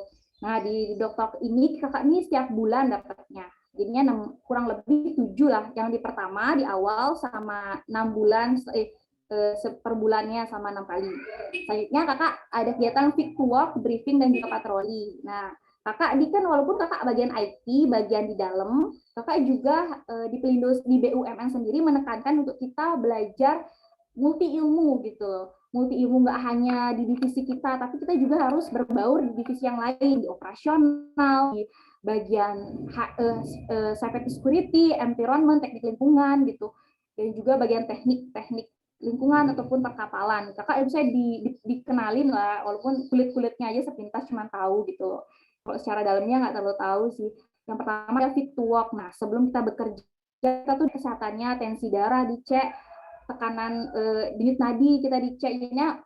Tujuannya untuk apa? Ini kan karena di pelabuhan gitu. Kadang-kadang kakak kan juga melakukan briefing gitu. Briefingnya itu bisa dilihat di layar, briefingnya itu kita di lapangan gitu. Kita panas-panasan di sama semua divisi, ada divisi pelayanan kapal, divisi operator, divisi IT, divisi bagian pelayanan air gitu. Jadinya kita tuh sebelum bekerja kita briefing, bakal ada kapal yang sandar jam sekian gitu, bakal ada kapal yang melakukan bongkar jam sekian gitu. Terus kesiapannya apa gitu ya, kakak ngelihat dia denger aja deh di awal-awal gitu. Oh gitu. Terus yang di IT bakal ada kegiatan ini gini gitu. Itu aja sih untuk briefingnya. Kemudian selanjutnya patroli itu siang-siang. Patroli itu kadang-kadang naik boot atau enggak patroli di sekitar lapangan gitu, naik boot kapal gitu kan, untuk pengecekan dermaga gitu. Karena beberapa titik itu menggunakan kalau di tempat kakak kerja sih belum ada IoT-nya gitu, tapi di pusat udah ada. Jadinya waktu itu pengecekan untuk karena mau bakal dipasangin itu sih rencananya. Jadinya yang mana aja titik-titik yang mau dipasangin. Jadi kita melakukan patroli di sana. Patroli ini sebenarnya wajib sih. Jadi kita untuk lebih mengenal gimana sih keadaan pelabuhan, terus mengenal proses emang secara realnya gitu, jadi tujuan patroli. Terus yang selanjutnya ada penilaian kinerja dan psikotes. Sebenarnya kakak nggak ngerti kenapa ada psikotes di sini tiba-tiba di 3 bulan setelah bekerja tuh ada tes psikotes. Kakak sih mikirnya sih mungkin ketika aku udah mau pengen ngelamar di Pelindo udah ada data kakak udah kerekod sebelumnya di sana. Jadinya mungkin ini sebagai acuan ya gitu. Jadinya makanya kesempatan untuk para pemagang di BUMN itu sebenarnya udah punya tiket di awal dia gitu. Dia sudah record datanya gitu, baik itu data dari awal CV-nya dan juga data perilaku dan juga psikotesnya. Nah, penilaian kinerja sendiri itu dilakukan setiap 2 bulan sekali, baik itu dari PIC maupun dari pusat di Surabaya. Kita nanti dari pusatnya itu kita dilakukan interview berupa Zoom. Kita ditanya kegiatanmu apa aja, terus kamu udah tahu sekitar pelabuhan tuh apa aja, kita ditanya di sana. Makanya itu tujuan patroli dan briefing biar kita tuh tahu peka sama perusahaan kita tuh kita ngelakuin apa aja sih gitu. Jadi kita nggak hanya acut-acut ya udah sekedar ada gitu, enggak gitu. Kita harus tahu jadinya peka gitu. Dan juga ini kegiatan patroli ini sangat berimbas ke terakhir yaitu e-test. Nah, di e-test itu kita disuruh buat inovasi teknologi gitu. Inovasi teknologi ini kita harus nyari kekurangan Pelindo itu apa, dan kita harus bisa melakukan perancangan gitu untuk bisa inovasi. Walaupun itu inovasinya tuh belum jadi produk, itu kan berupa perancangan gitu. Nah, di sana kita diuji gimana, maksudnya perancangan ini sangat efektif nggak untuk diterapin di Pelindo gitu. Soalnya ada coaching sama mentoring. Sebelum kakak mengoperasikan SAP, kakak mendapat mentoring terlebih dahulu, pelatihan gitu, gimana cara ngakses, karena SAP ini menurut kakak sih nggak user friendly ya, di samping bahasa Inggris dan juga bahasa Inggrisnya tuh nggak familiar gitu. Habis itu SAP sendiri itu apa ya, kayak penggunaannya tuh kayak masih kuno ya, menurut kan gimana ya, kayak kayak tampilan interface-nya tuh kayak susah gitu loh pokoknya, jadinya kayak harus memang dilatih gitu loh. Karena ketika kita ingin melakukan pembelian terhadap vendor, itu semua kan by sistem pembelian, apapun pengadaan barang tuh langsung ke vendor. Misalnya kamu pengen pengadaan life jacket gitu, life jacket itu misalnya ke vendor bagian apa gitu, langsung kamu terlinks gitu, kamu milih vendornya di sana dan kamu kayak ada nggak stoknya barangnya, seperti itu sih kurang lebihnya. Kemudian yang terakhir lah ada e-test yang tadi kakak bilang tuh, kita dituntut membuat inovasi gitu untuk Pelindo, apa sih sebenarnya gitu. Nanti kita diuji dari pusat, ada 2 orang penguji dan didampingi 1 orang pembimbing. Pembimbing ini berfungsi untuk melakukan klarifikasi itu. Sebelum kita melakukan presentasi, kita akan melakukan gini kayak bimbingan gitu ke PIC kita, boleh nggak aku ngajuin kayak ujian skripsi gitu, ujian proposal lah, ngajuin judul ini gitu, ngangkat tema ini gitu. Misalnya kalau udah di ACC, boleh kita sendiri yang buat perancangannya seperti apa gitu. Next.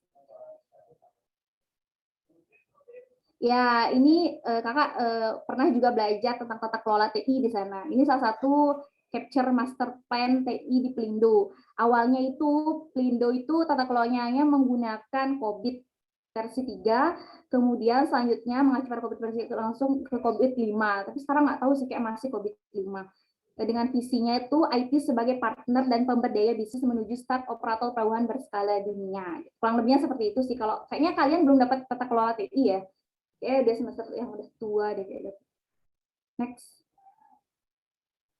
Ya ini yang dalam master plan-nya itu ada seperti ini.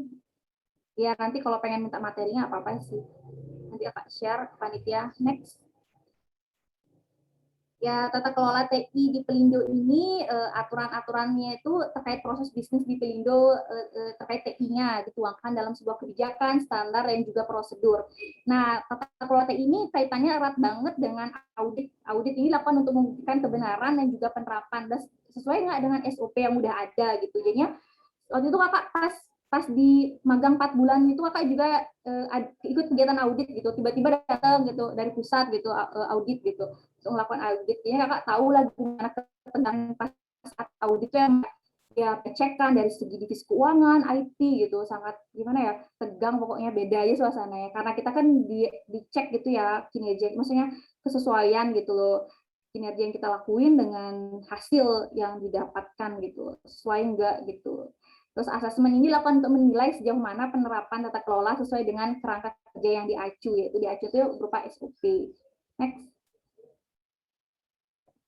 Nah, ini sistem aplikasi SAP yang Kak bilang, di sana itu sebenarnya banyak modul yang terdapat. Ada modul akuntansi, SDM, human resource, ada beberapa modul lah, pokoknya nggak hafal sih, karena langsung aja ngoperasiin itu. Bisa dilihat sendiri, di sana juga ada beberapa enterprise-nya, ada perencanaannya, analisis, pengembangan, sistemnya. Next. Ya, ini tampilan dari SAP. Kakak itu sendiri yang mengoperasikan SAP, misalnya tentang pengadaan apapun itu, karena Kak dapat kepercayaan untuk melakukan pelatihannya. Ini salah satu tampilannya SAP di Pelindo. Next. Ya, ini kakak udah bilang tadi kan ada beberapa modul di SAP, ada finansial, accounting, human resource, information system, beberapa tools lain, dan juga logistik dan juga yang lain. Next. Nah, adapun sistem aplikasi penunjang yang menunjang pure business di Pelindo itu ada di bagian pelayanan barang peti kemas. Di pelabuhan kakak sendiri nggak ada peti kemas, jadi kakak nggak pernah mengoperasiin aplikasi ini. Terus di pelabuhan kakak ada namanya Gensi. Gensi itu untuk barang non-peti kemas atau istilahnya itu untuk bongkar muat gitu. Di sana kakak tahu operasinya. Terus di Fasa ini pelayanan jasa kapal, kakak nggak terlalu mendalam, cuma sekilas saja. Itu kayak lebih ke teknik perkapalan yang punya. Habis itu ada bagian pelayanan jasa berupa usaha dan properti seperti penyewaan gudang, itu lebih ke anak apa ya waktu itu ya, anak teknik lagi satu pokoknya dari Erlangga lupa gitu. Next.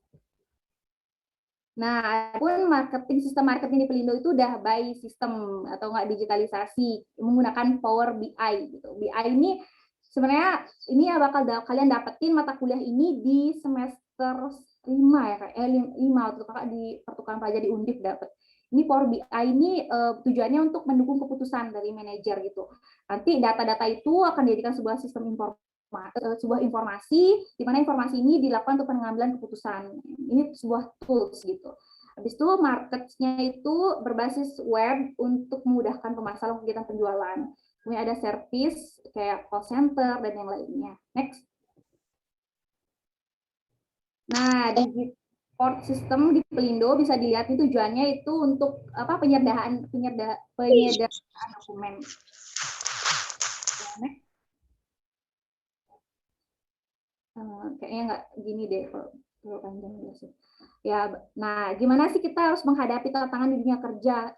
Ini yang kakak dapetin selama kakak menjalani coaching juga mentoring dari pusat dan juga dari pihak kantor Pelindo gitu. Kakak pengen sharing ke kalian gitu sebelum kalian memasuki dunia kerja di BUMN. Yang pertama kakak yang tadi wanti-wanti menanamkan kemampuan multitasking. Kita nggak boleh menutup kemampuan kita, misalnya kita harus bisa di IT aja gitu. Kakak juga banyak belajar tentang teknik lingkungan di sana, karena sebelum kita perencanaan, apalagi kita sebagai seorang IT, kita harus tahu proses bisnis gitu. Kita pengen buat sistem tentang pembayaran, kita harus tahu gimana, kayak misalnya kalau SAP, kakak disuruh mengoperasikan SAP, kakak harus tahu gimana caranya, hal-hal prosedur apa yang harus kakak lalui untuk pengadaan barang. Nah, kakak belajar tentang akuntansi di sana.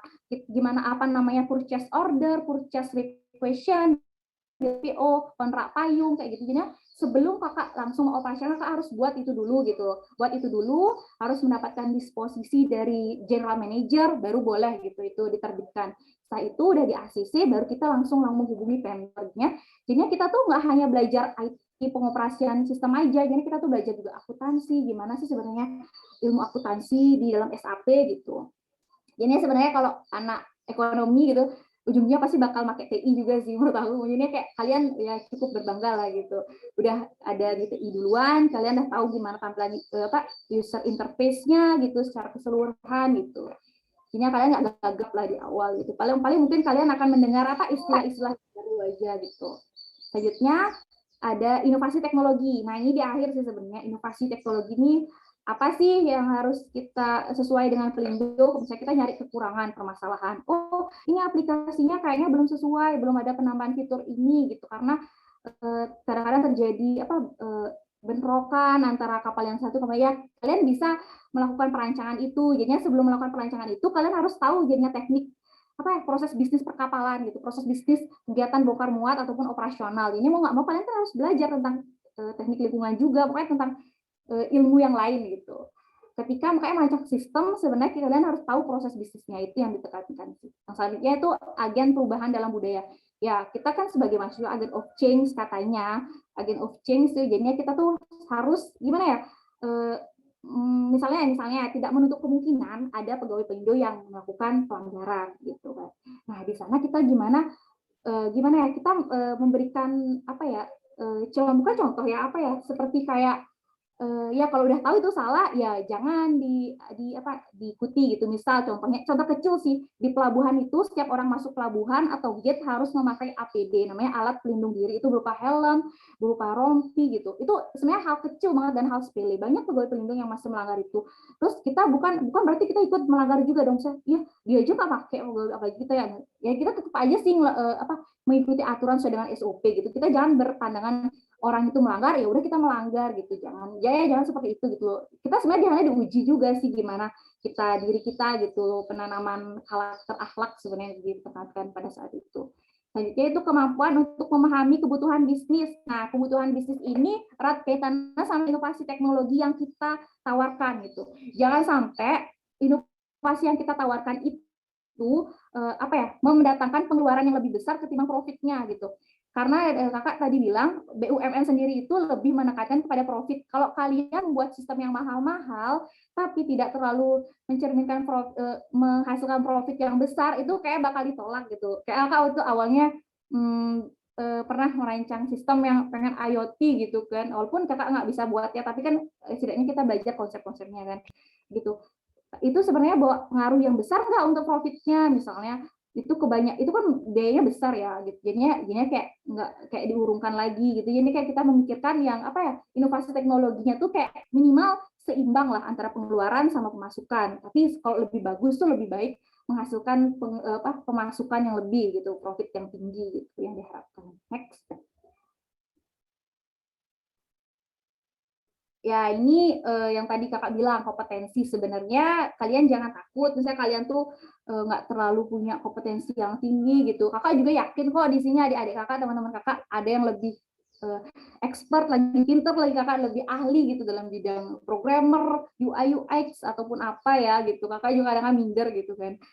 Tapi sebenarnya yang diterapkan di dunia kerja itu bisa dilihat 20%-nya itu berupa hard kompetensi, 80% berupa soft kompetensi atau soft skill. Tadi maaf ya, tadi kebalik, malah tadi kebalik antara gitu hard sama soft skill. Nah, kalau hard kompetensi itu berupa keahlian ataupun pengetahuan yang kita peroleh selama kuliah gitu. Soft skill itu lebih kepada nilai-nilai diri yang ada dalam diri kita sendiri gitu. Karena ini kan susah ya, nggak bisa ditanam selama 1 bulan 2 bulan tuh kayak udah mendarah daging gitu ya, mendarah daging ini kita udah terlihat gitu. Soalnya di sana tuh kakak tuh sistem absensinya itu pakai aplikasi. Nah, sedangkan kalau telat dikit aja nanti bakal ada keterangan terlambat gitu. Aplikasi ada pakai sidik jari dan juga buka gitu loh. Jadinya kita tuh ketepatan waktu tuh di gini banget di Pelindo gitu, integritas waktu gitu, loyalitas juga dalam bekerja gitu sih sebenarnya. Lebih menekankan ke soft skill sih mereka gitu. Hard skill sih penting tapi ya nggak terlalu begitu banget. Next. Apa sih benefit atau manfaat mengikuti PMBB gitu? Yang menurut kakak sih yang pertama kita dapat berkesempatan magang 6 bulan. Walaupun itu lama, sebenarnya banyak banget ilmu yang bisa diserap sama magang 6 bulan itu. Jadinya kita biasa nggak tahu, jadi tahu gitu loh, seperti ini gitu. Jadinya kita bisa berkenalan dari univ di seluruh luar Indonesia, di seluruh luar Bali gitu. Jadinya kesempatan 6 bulan itu mungkin sudah akan mengambil kurang lebih 20 SKS. Waktu kakak tetap aja sih menjalani SKS-nya, maksudnya nggak bertukar gitu loh, free gini nggak. Kakak karena sebelumnya ada di awal banyak ngambil SKS, jadinya berani ngambil ini. Tapi nggak tahu untuk kebijakan prodi saat ini apakah magang PMBB ini akan disetarakan dengan 20 SKS atau tidak gitu. Jadinya mungkin nanti next semoga berharap gitu ya. Tapi sebenarnya sih walaupun seperti itu ada yang kakak yang mungkin teman-teman kalian, teman-teman kakak, kita berarti bakal nggak belajar dong mata kuliah di kampus, kita nggak tahu apa gitu kan ya. Mungkin terlepas dari itu sebenarnya niat kita aja sih. Kalaupun kita juga ikut perkuliahan di kampus, kalau kita nggak niat ya kita bakal nggak tahu apa-apa gitu. Sedangkan ketika kita magang, kita emang tujuan kita untuk mencari pengalaman dan kita pengen memperkaya ilmu, otomatis mau nggak mau ketika kita belum tahu nih misalnya ilmu tentang yang tadi tata kelola TI, tapi kita udah dapat tempat magang, mau nggak mau kita bakal pelajari itu di awal kan, jadinya kan, ya jadinya mau nggak mau kita itu kayak kita pasti belajar gitu, jadinya ya udah sama aja, gini kita belajar kita sendiri sama pas duduk di bangku kuliah gitu langsung gitu sama dosen. Dan juga pasti dosen-dosen di prodi kita ketika kita belajar sendiri dan kita tuh kayak masih kebingungan, kita bertanya pasti difasilitasi kok gitu. Jadinya menurut kakak sih kalaupun nanti next time bakal disarain 20 SKS ini, berani aja sih ngambilnya gitu loh, walaupun kita nanti nggak ikut pembelajaran di kampus gitu. Terus yang selanjutnya ada learn, growth, dan contribute gitu. Jadi kita juga akan mengasah pengetahuan kita dari segi pengetahuan, juga kita akan menambah pengalaman kita gitu. Kemudian ada kesempatan berkarir di BUMN. Mohon maaf Kak, memotong. Jadi saya ingin mengingatkan untuk presentasinya ini sisanya lagi 5 menit Kak waktunya. Oh iya, lagi dikit ke slide-nya. Habis itu kan kesempatan berkarir BUMN, tadi kakak kita udah bilang kan di awal tuh kak ada tiba-tiba tes psikotes ya, berarti kita tuh udah ngambil kayak start awal gitu loh, coba start awal gitu untuk tahu gimana sih sebenarnya bekerja di BUMN. Saya kalau nggak sesuai dengan kepribadian kita ya kita jangan gitu. Kalau sesuai ya udah kita cari BUMN yang lain, jenis lain gitu selain magang kita. Terus mengenal dunia kerja. Nah sebenarnya dunia kerja itu ekstrim. Maksudnya beda sama dunia perkuliahan gitu, dari segi bangun pagi tiap hari gitu. Habis itu ya loyalitas kerja gitu. Jadinya awal-awalnya misalnya dapat tidur siang ya nggak dapat tidur siang nonstop gitu. Jadi kayak itu tuh kayak beradaptasi sih dari awal gitu. Selanjutnya, mendapatkan sertifikat industri. Ya, ini kan pasti semua orang mengharapkan ini ya, sertifikat industri dan juga kompetensi gitu. Ini yang apa? Yang bermanfaat untuk kita atau menambah CV kita nanti ketika kita melamar pekerjaan. Selanjutnya, mendapatkan uang saku juga. Misalnya selain itu, terlebihnya kita mendapatkan uang saku, jadi kita lebih mandiri lagi ke depannya. Ya, apa-apa kita kan bisa, kebutuhan kita tuh bisa dari sini gitu. Next. Ya, gimana sih tips lolos PMBB? Sebenarnya kakak nyari searching gimana sih? Sebenarnya soalnya kakak di awal tuh gagal sebenarnya. Kakak nyari di Denpasar gagal, nggak dapet, nggak lolos gitu. Terus gagal, habis itu ada bukaan, ada yang ngebuang kayaknya ya, aku nggak tahu, pokoknya tiba-tiba lamar lagi gitu kan. Kakak perbaiki CV kakak, soalnya ada beberapa BUMN yang menggunakan sistem untuk apa? Pengenalan CV namanya kayak ATCS kalau nggak salah, applicant tracking system gitu. Itu kayak jenis CV kita tuh nggak boleh asal-asalan, harus sesuai format ATCS gitu. ATS ya, ATS kalau nggak salah ATS ya.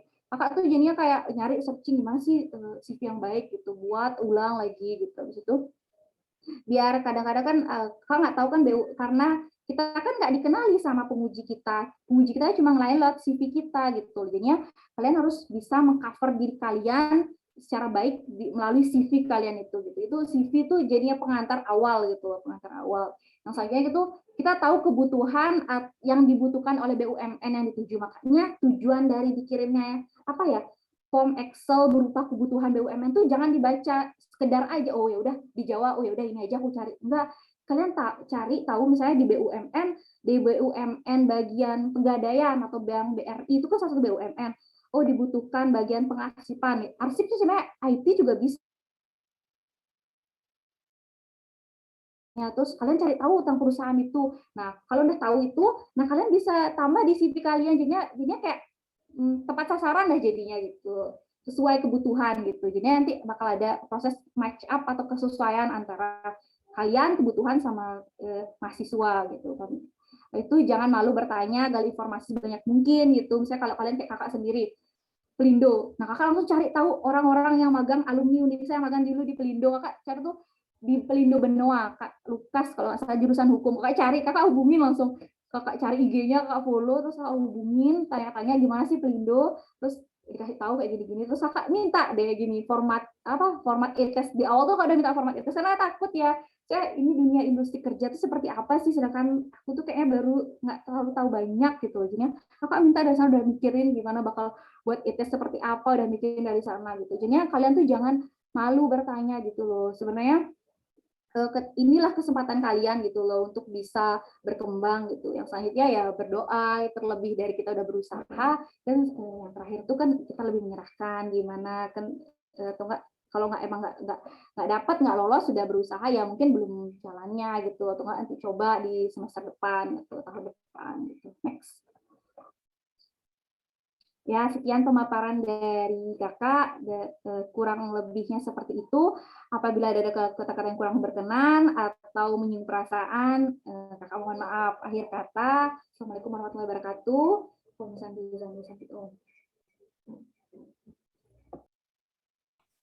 Oke, baik. Berikut ada presentasi dari Kak Dina yang sangat luar biasa. Dan sekarang kita lanjut ke sesi tanya-jawab nih, Kak. Seperti yang saya sudah katakan tadi, jadi penanya saat ini dibatasi menjadi 3 orang peserta. Nah, untuk yang ingin bertanya, silakan untuk raise hand terlebih dahulu. Atau jika ingin mengetikkan, boleh diketik di kolom komentar Zoom. Nanti akan saya bacakan untuk pertanyaannya. Silakan untuk peserta yang mungkin ingin tahu lebih dalam, ya, mungkin tentang wawancara atau apa, silakan untuk mumpung ada kesempatan nih sama Kak Dina yang sudah berpengalaman.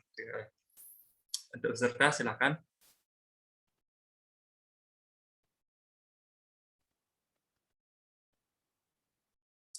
Atau sambil nunggu nih Kak, mungkin aku mau nanya nih Kak. Tips untuk wawancara nih Kak. Tadi kan disebutin juga nih untuk masuk lolos gitu Kak ya. Jadi tips wawancara untuk mengikuti PMBB ini Kak. Untuk tips wawancara pas itu sih si Pelindo tuh kayak ngasih apa ya, pertanyaan tentang kekurangan sama kelebihan kamu gitu. Dia tuh lebih kayak menggali apa sih yang ada dalam diri kamu gitu, dan cara penyampaian kita gitu. Maksudnya sesuai nggak dari awal sampai akhir gitu. Kakak ditekenin sih ya ketika penyampaian kekurangan gitu. Kalian ketika menyampaikan kekurangan kalian berusaha untuk memberikan setidaknya usaha kalian untuk mengatasi kekurangan itu, misalnya gitu. Saya tidak mahir dalam bahasa Inggris, namun pada saat ini saya sudah berusaha untuk meningkatkan kemampuan bahasa Inggris saya dengan cara memperbanyak membaca artikel Inggris gitu, ataupun dengan cara menonton beberapa referensi video Inggris gitu. Itu salah satu contoh ya. Jadinya kekurangan kalian tuh nggak mentok di sana. Jadinya Indo melihat ada usaha untuk diri kalian tuh meminimalisir kekurangan yang ada dalam diri kalian. Misalnya saya nggak percaya diri dalam public speaking gitu ya. Kalian bisa saya tidak percaya dalam public speaking, namun saat ini saya sudah berusaha untuk mengikuti beberapa event ataupun beberapa kepanitiaan yang bisa meningkatkan kepercayaan diri saya gitu. Kalau bisa itu dikasih itu kayak poin penting. Oh jadi anak ini bagus integritas dalam dirinya. Terus apa lagi ya? Kekurangan, kelebihan itu secara umum itu di waktu nanya di beasiswa Bank Indonesia seperti itu juga gitu. Cara menjawabnya seperti itu. Kalian tuh ada motivasi untuk memperbaiki itu setidaknya. Selanjutnya lebih ke kayak gini. Misalnya kalau kalian bagian manajemen risiko TI gitu, kamu kan mau gini bagian ini gitu. Ya kalian sebelumnya searching itu, jadinya kayak dia tuh pasti bakal, jadinya dia tuh kayak lebih pengen ngeliat kita gitu loh. Jadinya kita harus inisiatif sendiri kan seperti ini. Itu bukan berarti kayak kita berlebihan show up ya, enggak. Itu gini kayak kita menampilkan diri kita gitu loh. Pelindo pengen lihat itu gitu loh. Jadi terus selanjutnya ada seperti ini. Sebenarnya di Pelindo sendiri dari tips dari coach kakak sendiri gitu loh. Ketika kalian akan melamar apapun itu, tes interview misalnya kalian sebenarnya apa sih yang kalian mau di sini gitu.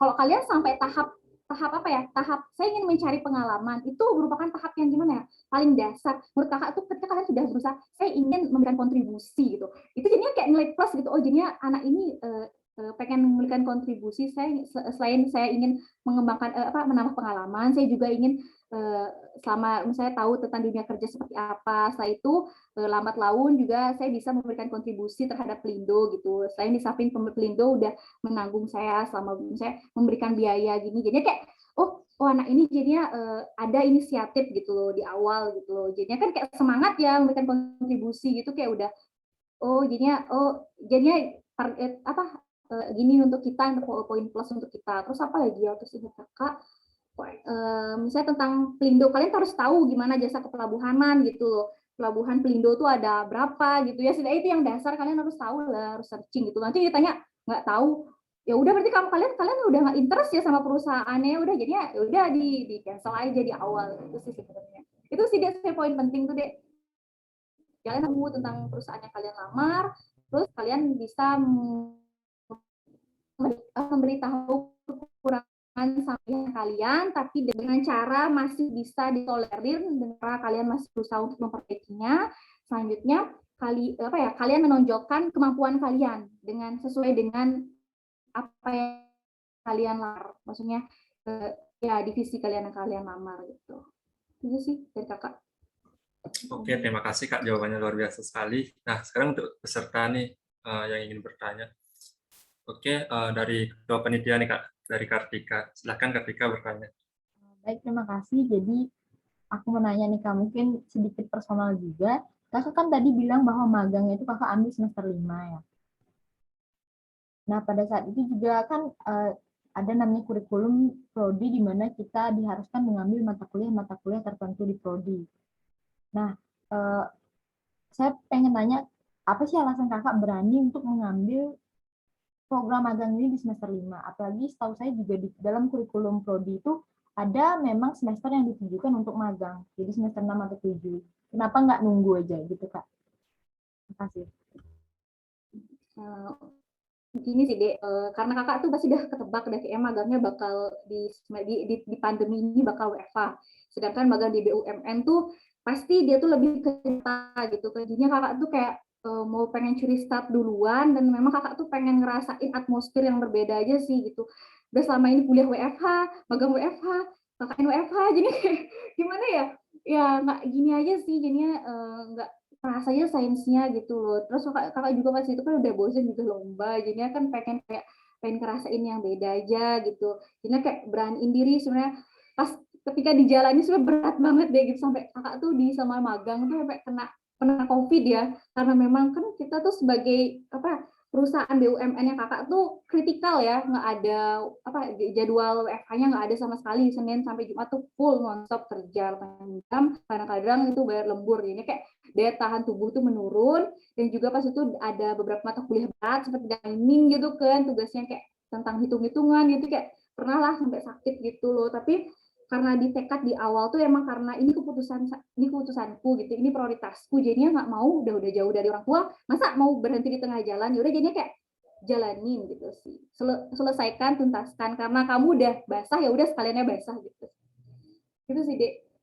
Dan ya ketika kamu sakit lah, bagusnya BUMN gini, ada di awal itu ada namanya BPJS. Kita dapat BPJS ketenaga kerjaan gitu. Jadi ketika kamu ada kecelakaan ataupun yang menimpa kamu selama kamu menjalani proses magang 6 bulan, itu bakal diakomodasi. Kakak sendiri waktu itu kakak kena COVID dan kakak itu diisolasi, dan BUMN tuh pegawainya selalu bawain makan ke kakak. Makanya selalu makanya ada kontribusi mereka gitu loh. Jadi kita nggak sendiri sebenarnya sana. Jadi di awal tuh kamu tuh jangan takut, intinya kamu tuh bisa berbaur, bisa mengkomunikasikan apapun itu, jadinya itu ya bakal nggak sendiri ini yang rasa gitu. Itu sih dari kakak. Ininya karena kakak tuh orangnya cepet bosan, dia pengen yang ya udah yang lain aja, coba yang lain gitu. Dan juga kebetulan mata kuliah yang kakak ambil tuh nggak banyak banget, pernah kayak terkonversi nih, jadinya ya berani aja sih.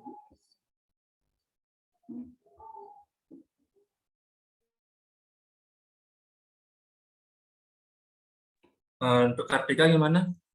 Jawaban dari Kak Dina? Udah terjawab, makasih banyak, Kak.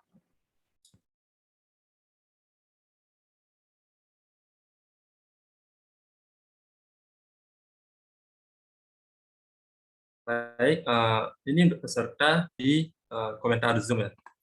Ini kita tunggu dulu, sobat kamu masih ada yang mengetikkan, Kak. Ini sudah ada masuk satu pertanyaan dari Gede Anggi. Jadi pertanyaannya itu, bentar saya bacakan.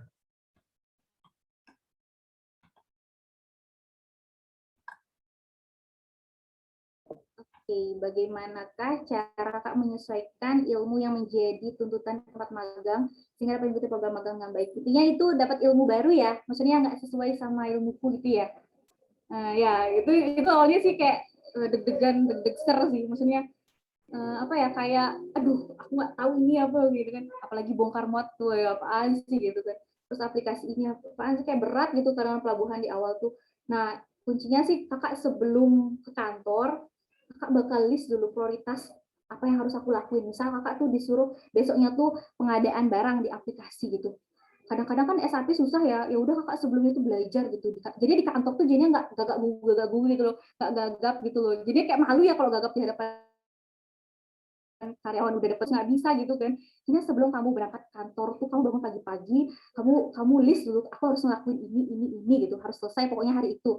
Jadinya kamu tuh harus belajar itu, mau nggak mau kamu harus belajar ya di malamnya atau nggak di, pokoknya kamu tuh prepare lah sebelumnya. Ketika berangkat kantor tuh jadinya kamu nggak kaget banget gitu. Jadinya dia harus sebelum berangkat kantor tuh kamu harus punya timing gitu loh, atau nggak lihat di YouTube gitu gimana cara gini jadinya. Itu sih sebenarnya kalau kakak yang kakak lakuin ketika mau pengecekan ini kan teknik lingkungan gitu kan. kakak kan ikut, jadinya kayak ya mau nggak mau aku belajar gitu teknik lingkungan, gimana ya, apa jenis curah gitu, curah cair, curah kering gitu, nggak mau gitu kan, atau nggak gimana pencemaran, HSS, jadinya mau nggak mau belajar gitu deh, hal baru. Masa kamu tuh maunya ya di sana kan tahu diri, malu ya nggak tahu gitu. Jadi di awal tuh harus kita persiapin sih gitu sih intinya. Sebelum angkat ngantor tuh persiapin gitu, baca-baca gitu biar nanti ditanya tuh nggak. Itu sih dari kakak. Gimana untuk Kak Arvin, pertanyaan dari jawaban dari Kak Dina, apakah bisa dipahami atau mungkin ingin bertanya lebih dalam?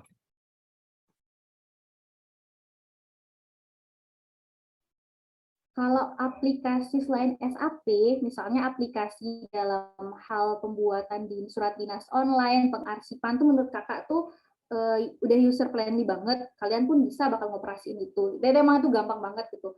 Yang susah tuh paling SAP itu aja sih. Salah satu mata kuliah yang ada di SI kan ERP itu. Itu aja sih yang susah gitu loh. Kayak lebih dibutuhkan pemahaman tentang database gitu, apalagi ya tentang gimana ya akuntansi juga, jadinya kan kayak jadinya sedikit terbata-bata gitu. Kalau kita kan udah kayak aplikasi di Siak itu kan udah gampang dah ya, kayak gitulah. Kalau aplikasi kantor kakak rasa kalian tuh bisa ngoperasi itu. Paling kalau yang karena ada kombinasi dengan apa akuntansinya, ada kombinasi dengan manajemennya, jadinya kayak itu mungkin yang kayak kita susah ya, karena kita baru mendengar istilah yang baru, itu yang membuat kita tuh kayak asing gitu dalam penerapan aplikasi itu gitu sih. Itu yang membuat susah mungkin. Oh, yang lain rata-ratanya bisa kok. Sepertinya gitu. Seorang anak TI kayak bisa lebih.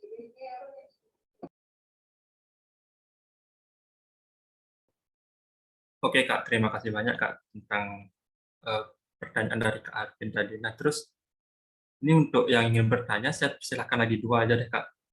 Karena ini kesempatan yang bagus ya untuk diskusi.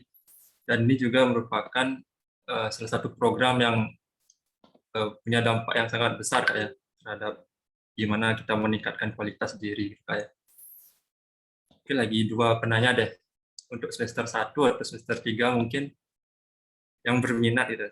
Nanti di semester 5 atau semester 7 ingin mengikuti program PMMB ini, silakan bertanya dulu.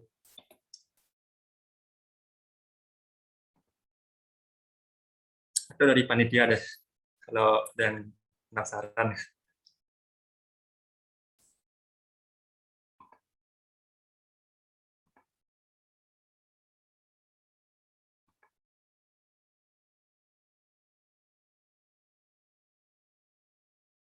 Nggak ada nih Kak. Jadi ditunggu Kak ya. Saya mau tanya deh Kak, lagi satu nih Kak. Saya penasaran tentang kerja dalam tekanan itu gimana sih Kak? Karena kan mungkin di magang itu berbeda ya sama yang sudah punya kontrak gitu. Nah gimana sih tekanan dalam kerja gitu, dalam magang ya? Kalau tekanannya sih yang kakak rasain sama kerja di tempat magang tuh kita harus cepat menyerap ilmu deh gitu. Karena kan waktu itu kan karyawannya itu juga banyak tugasnya, terlebih ke IC kakak gitu kan. Dia cuma ngejelasin sekilas dan dia cepet banget ngejelasin karena kakak catat gitu, dan kakak emang harus kayak langsung gitu. Dan yang satu, kita harus nggak hanya bergantung pada PIC, kita harus berani bertanya gitu. Misal dia tuh udah ngejelasin ini, oke, ini bagian divisi apa ya yang punya gitu misalnya. Ya udah aku langsung samperin gitu loh. Misalnya kalau aku nggak ngerti tanya, aku langsung samperin di sana. Aku nggak menutun pada PIC. Walaupun PIC ku tuh tahu semuanya tentang perusahaan, aku langsung nyari orang yang ini. Jadi kita tuh nggak menutun sama satu orang. Ini kan ini kayak kita nanya sama orang-orang lain. Jadi kayak mau nggak mau pasti dikasih tahu sama karyawannya. Jadinya kayak tekanannya tuh lebih ke menyerap ilmu barunya sih deh gitu loh. Biasa di kuliah tuh kayak cuman ya kita bisa searching teori, kok ini kayak implementasi. Aduh, gimana ya caranya ini kayak nyerap ilmu barunya. Dan apa ya, sama tekanannya tuh ketika gini sih, apa ya, proses rapat itu sih dek, rapat tuh kita kadang-kadang anak magang disuruh buat bahan rapat, kita cuma dikasih kita kan udah sering ikut patroli dan briefing gitu kan. Jadi kita udah dipercaya mengetahui tentang perusahaan, proses bisnis perusahaan, dan kakak juga udah banyak di-share data-data gitu kan. Jadi mau nggak mau kita cuma dikasih kata kunci, kita yang nyusun rapatnya gitu. Terus kayak aduh gitu kayak gimana ya, ya udah kayak jadi pegawai gitu sih jadinya. Itu sih kayak jadinya kayak aduh tekanan sih maksudnya, karena kadang-kadang salah, ya udah disalahin diulang buat itu sih deh. Kita tuh udah dikira mampu gitu. Tergantung orangnya sih ya gitu, apa mau gitu memacu semangat, biar kan kadang-kadang kan kita nggak mau lah, kita itu dianggap nggak bisa, jadi udah kita belajar. Nah dari sana orang-orang di sana tuh kan bisa jadinya kita diandelin aja jadinya, tapi diandelinnya tuh jadinya kayak tekanan juga kadang-kadang untuk kita gitu sih sebenarnya, bumerang juga untuk kita gitu. Ya intinya menyerap ilmu baru sih deh tekanannya. Oke, berarti kalau di magang itu lebih ke kerja sambil belajar, Kak ya? Iya bener banget. Nah di awal tuh kita ditolerin salah. Misalnya kakak waktu mau operasiin SAP, kakak salah ini vendor, salah nyari vendor, ya udah dimaklumin. Terus ketika buat nota apa, mau buat nota dinas kan ada di SAP itu harus sebelum ini harus buat nota dinas, itu salah bilangan gitu kan, misalnya 130 juta kakak salah, pokoknya bagian keuangan kakak salah, ya udah kayak dimaklumin, ya udah aku kan bukan anak akuntansi, aku ya dimaklumin gitu, itu ya masih dimaklumin lah. Tapi kalau udah kedua kalinya salah tuh kayak kadang-kadang juga apa ya di sini ya tapi ya udah nggak apa-apa sih, karena itu aku tujuannya belajar, jadinya nggak kesana pikirannya, jadinya gimana biar ini tuntas itu sih pikirannya, jadinya nggak lebih memikirkan kesalahan kita gitu, tuntas cepat selesai, cepat pulang utama gitu. Itu sih. Oke Kak, terima kasih banyak Kak. Jadi dengan penjelasan ini saya harap juga untuk seluruh angkatan sistem informasi kita lebih ke tertarik untuk program PMMB ini, karena bagus banget itu tadi kita tuh tidak terlalu dituntut untuk bekerja dengan keras ya. Jadi misal kita ada kesalahan itu kita bisa sambil belajar, dan tentunya dibimbing oleh orang yang sudah berpengalaman gitu Kak ya. Mungkin ada yang bertanya lagi.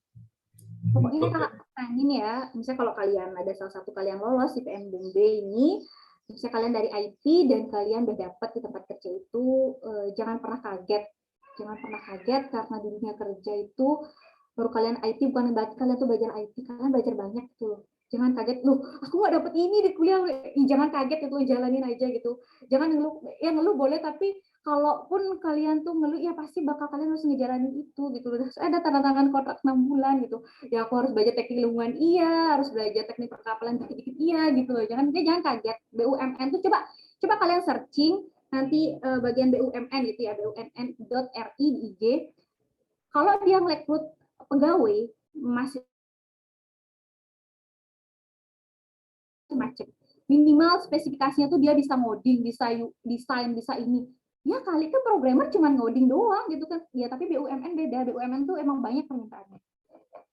Pengen semuanya bisa gitu loh. Ya gitu jadinya untuk peserta magang ini jangan hanya berpaku, ya aku harus ngoperasi ini aja, enggak gitu. Jadi jangan kaget sih. Kakak di awal kaget banget sih. Kayak salah yang ngambil ini gitu, tapi semua itu balik lagi, oh ternyata aku udah katanya Pak Rasben waktu itu kan, waktu penutupan Pak Rasben yang nutup ya, ini kayak kata bapaknya sih banyak hal yang diserap di sana, ilmu barunya. Iya bener banget gitu kakak, yang nggak dapetin kita kuliah, kita bisa ERP itu apa, modulnya apa, itu apa gitu kan, kita kan cuma sekilas tentang teori aja, sebenarnya implementasinya apa gitu kan.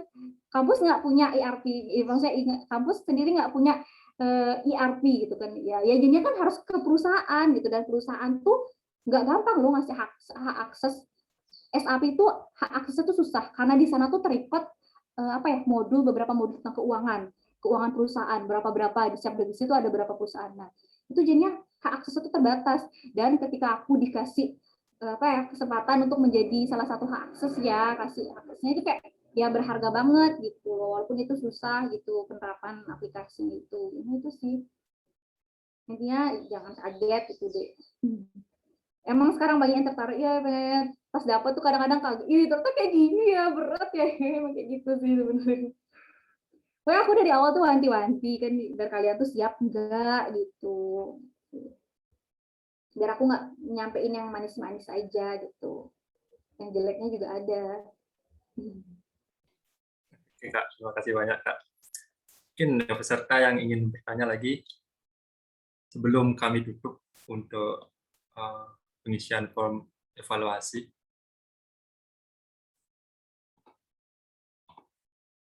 Atau kalau nggak ada, saya informasikan kembali lagi, peserta harap untuk mengisi form evaluasi dan survei yang nantinya akan menjadi syarat untuk mendapatkan e-sertifikat.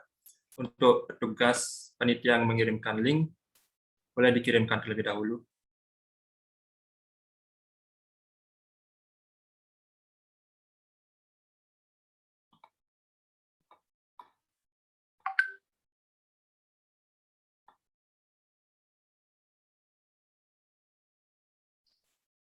Baik, hadirin yang kami hormati, berakhir sudah sesi pemaparan materi dan diskusi C4 Sharing Session 5. Kami selaku moderator mengucapkan terima kasih sebesar-besarnya kepada narasumber Kak Dina yang sudah bersedia hadir dan berbagi ilmu kepada kita semua. Oh ya, silakan Kak. Izinin closing statement ya gitu. Ini tujuannya tadi pemaparanku dari awal sampai akhir tuh bukan berarti ingin menggurui gitu kan. Aku cuma ingin kakak cuma ingin berbagi pengalaman kakak karena kakak lebih tahu gitu. Maksudnya sekarang saat ini kakak udah halamin duluan gitu. Bukan berarti kakak menggurui, enggak. Pasti lebih banyak gitu potensi-potensi adik-adik kakak juga teman-teman kakak lebih dari kakak gitu loh dalam hal apapun gitu. Karena kita semua tuh kan pasti punya potensi kita masing-masing gitu kan. Kakak percaya itu gitu. Dari kalian pasti banyak kok yang lebih dari kakak gitu, expert lebih kakak banyak. Tujuan kakak ini untuk sharing biar kalian tahu gimana sih sebenarnya apa yang ada di sana gitu. Jadinya nggak hanya sekedar karena kalau nanti di internet ya itu cuma sekedar kayak cuman manis-manisnya aja, sebenarnya kan ada juga pahitnya. Jadinya kalian tuh nggak salah juga membuat keputusan gitu. Jadinya kalian bisa mengukur diri kalian, aku bisa nggak ya nanti di sana gitu. Bisa mengukur diri kalian terlebih lagi. Dan satu closing statement dari kakak, habiskanlah jatah gagalmu selagi kamu masih muda. Pokoknya selagi kamu tuh gagal terus ya udah nggak apa-apa ketimbang kamu nggak coba gitu. Gagal nggak apa-apa ketimbang sama sekali nggak coba gitu. Kakak kan di awal kasih tahu kakak tuh gagal. Di awal tuh gagal, sedih gitu, salah gitu. Berarti kakak tuh salah strategi, berarti ada yang salah nih strategiku gitu. Waktu itu kakak salah strateginya tuh di bagian kakak permintaan BUMN di Bali itu dikit dan pelamarnya banyak. Itu banyak pelamarnya dan kakak itu ngambil di Bali. Coba aku tuh ngambil di luar Bali, pasti bisa kok dapet. Itu sih, ini kita kan tahu strategi kita yang mana yang salah. Nah, ini Kak, saat itu habiskanlah jatah gagalmu. Jadi dari kamu itu banyak pengalaman. Jadi kamu tuh lebih bisa ngatur strategi itu sih.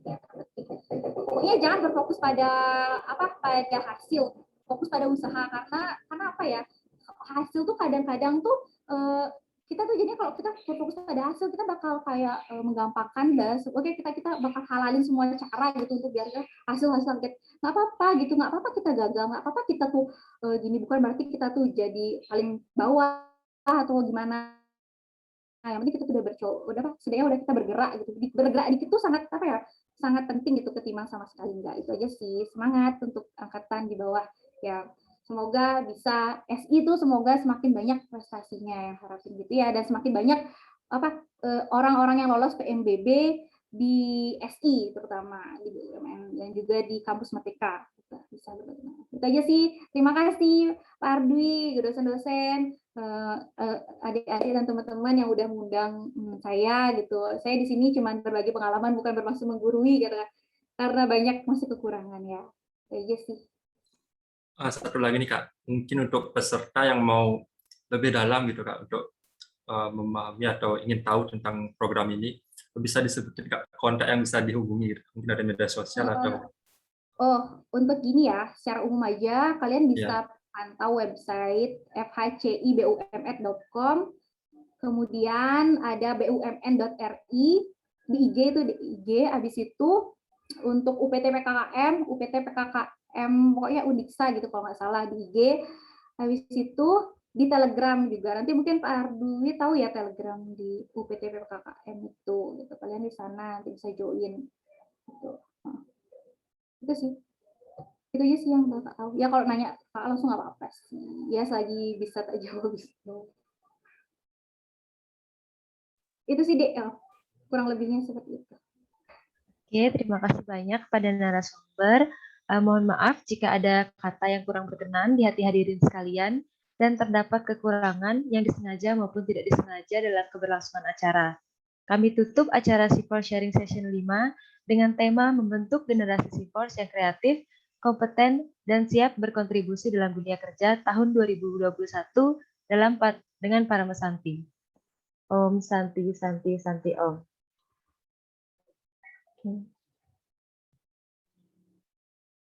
Makasih Pak Radina dan adik-adik panitia dan Bapak Ibu dosen dan adik-adik peserta. Semoga bermanfaat ya.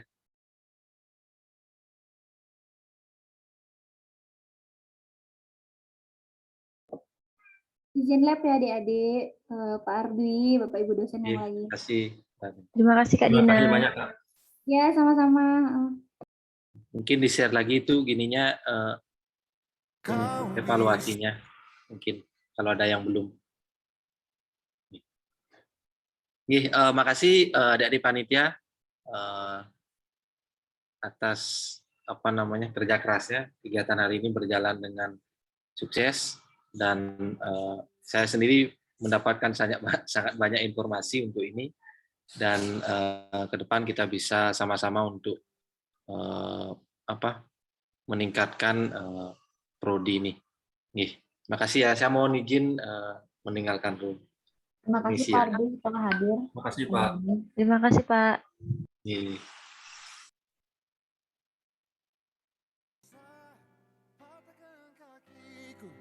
Tapi tidak mimpi-mimpiku. Kau bisa lumpuhkan tanganku, tapi tidak mimpi-mimpiku. Kau bisa rebut senyumku, tapi sungguh tak akan lama. Kau bisa merobek hatiku, tapi aku tahu obatnya. Manusia, manusia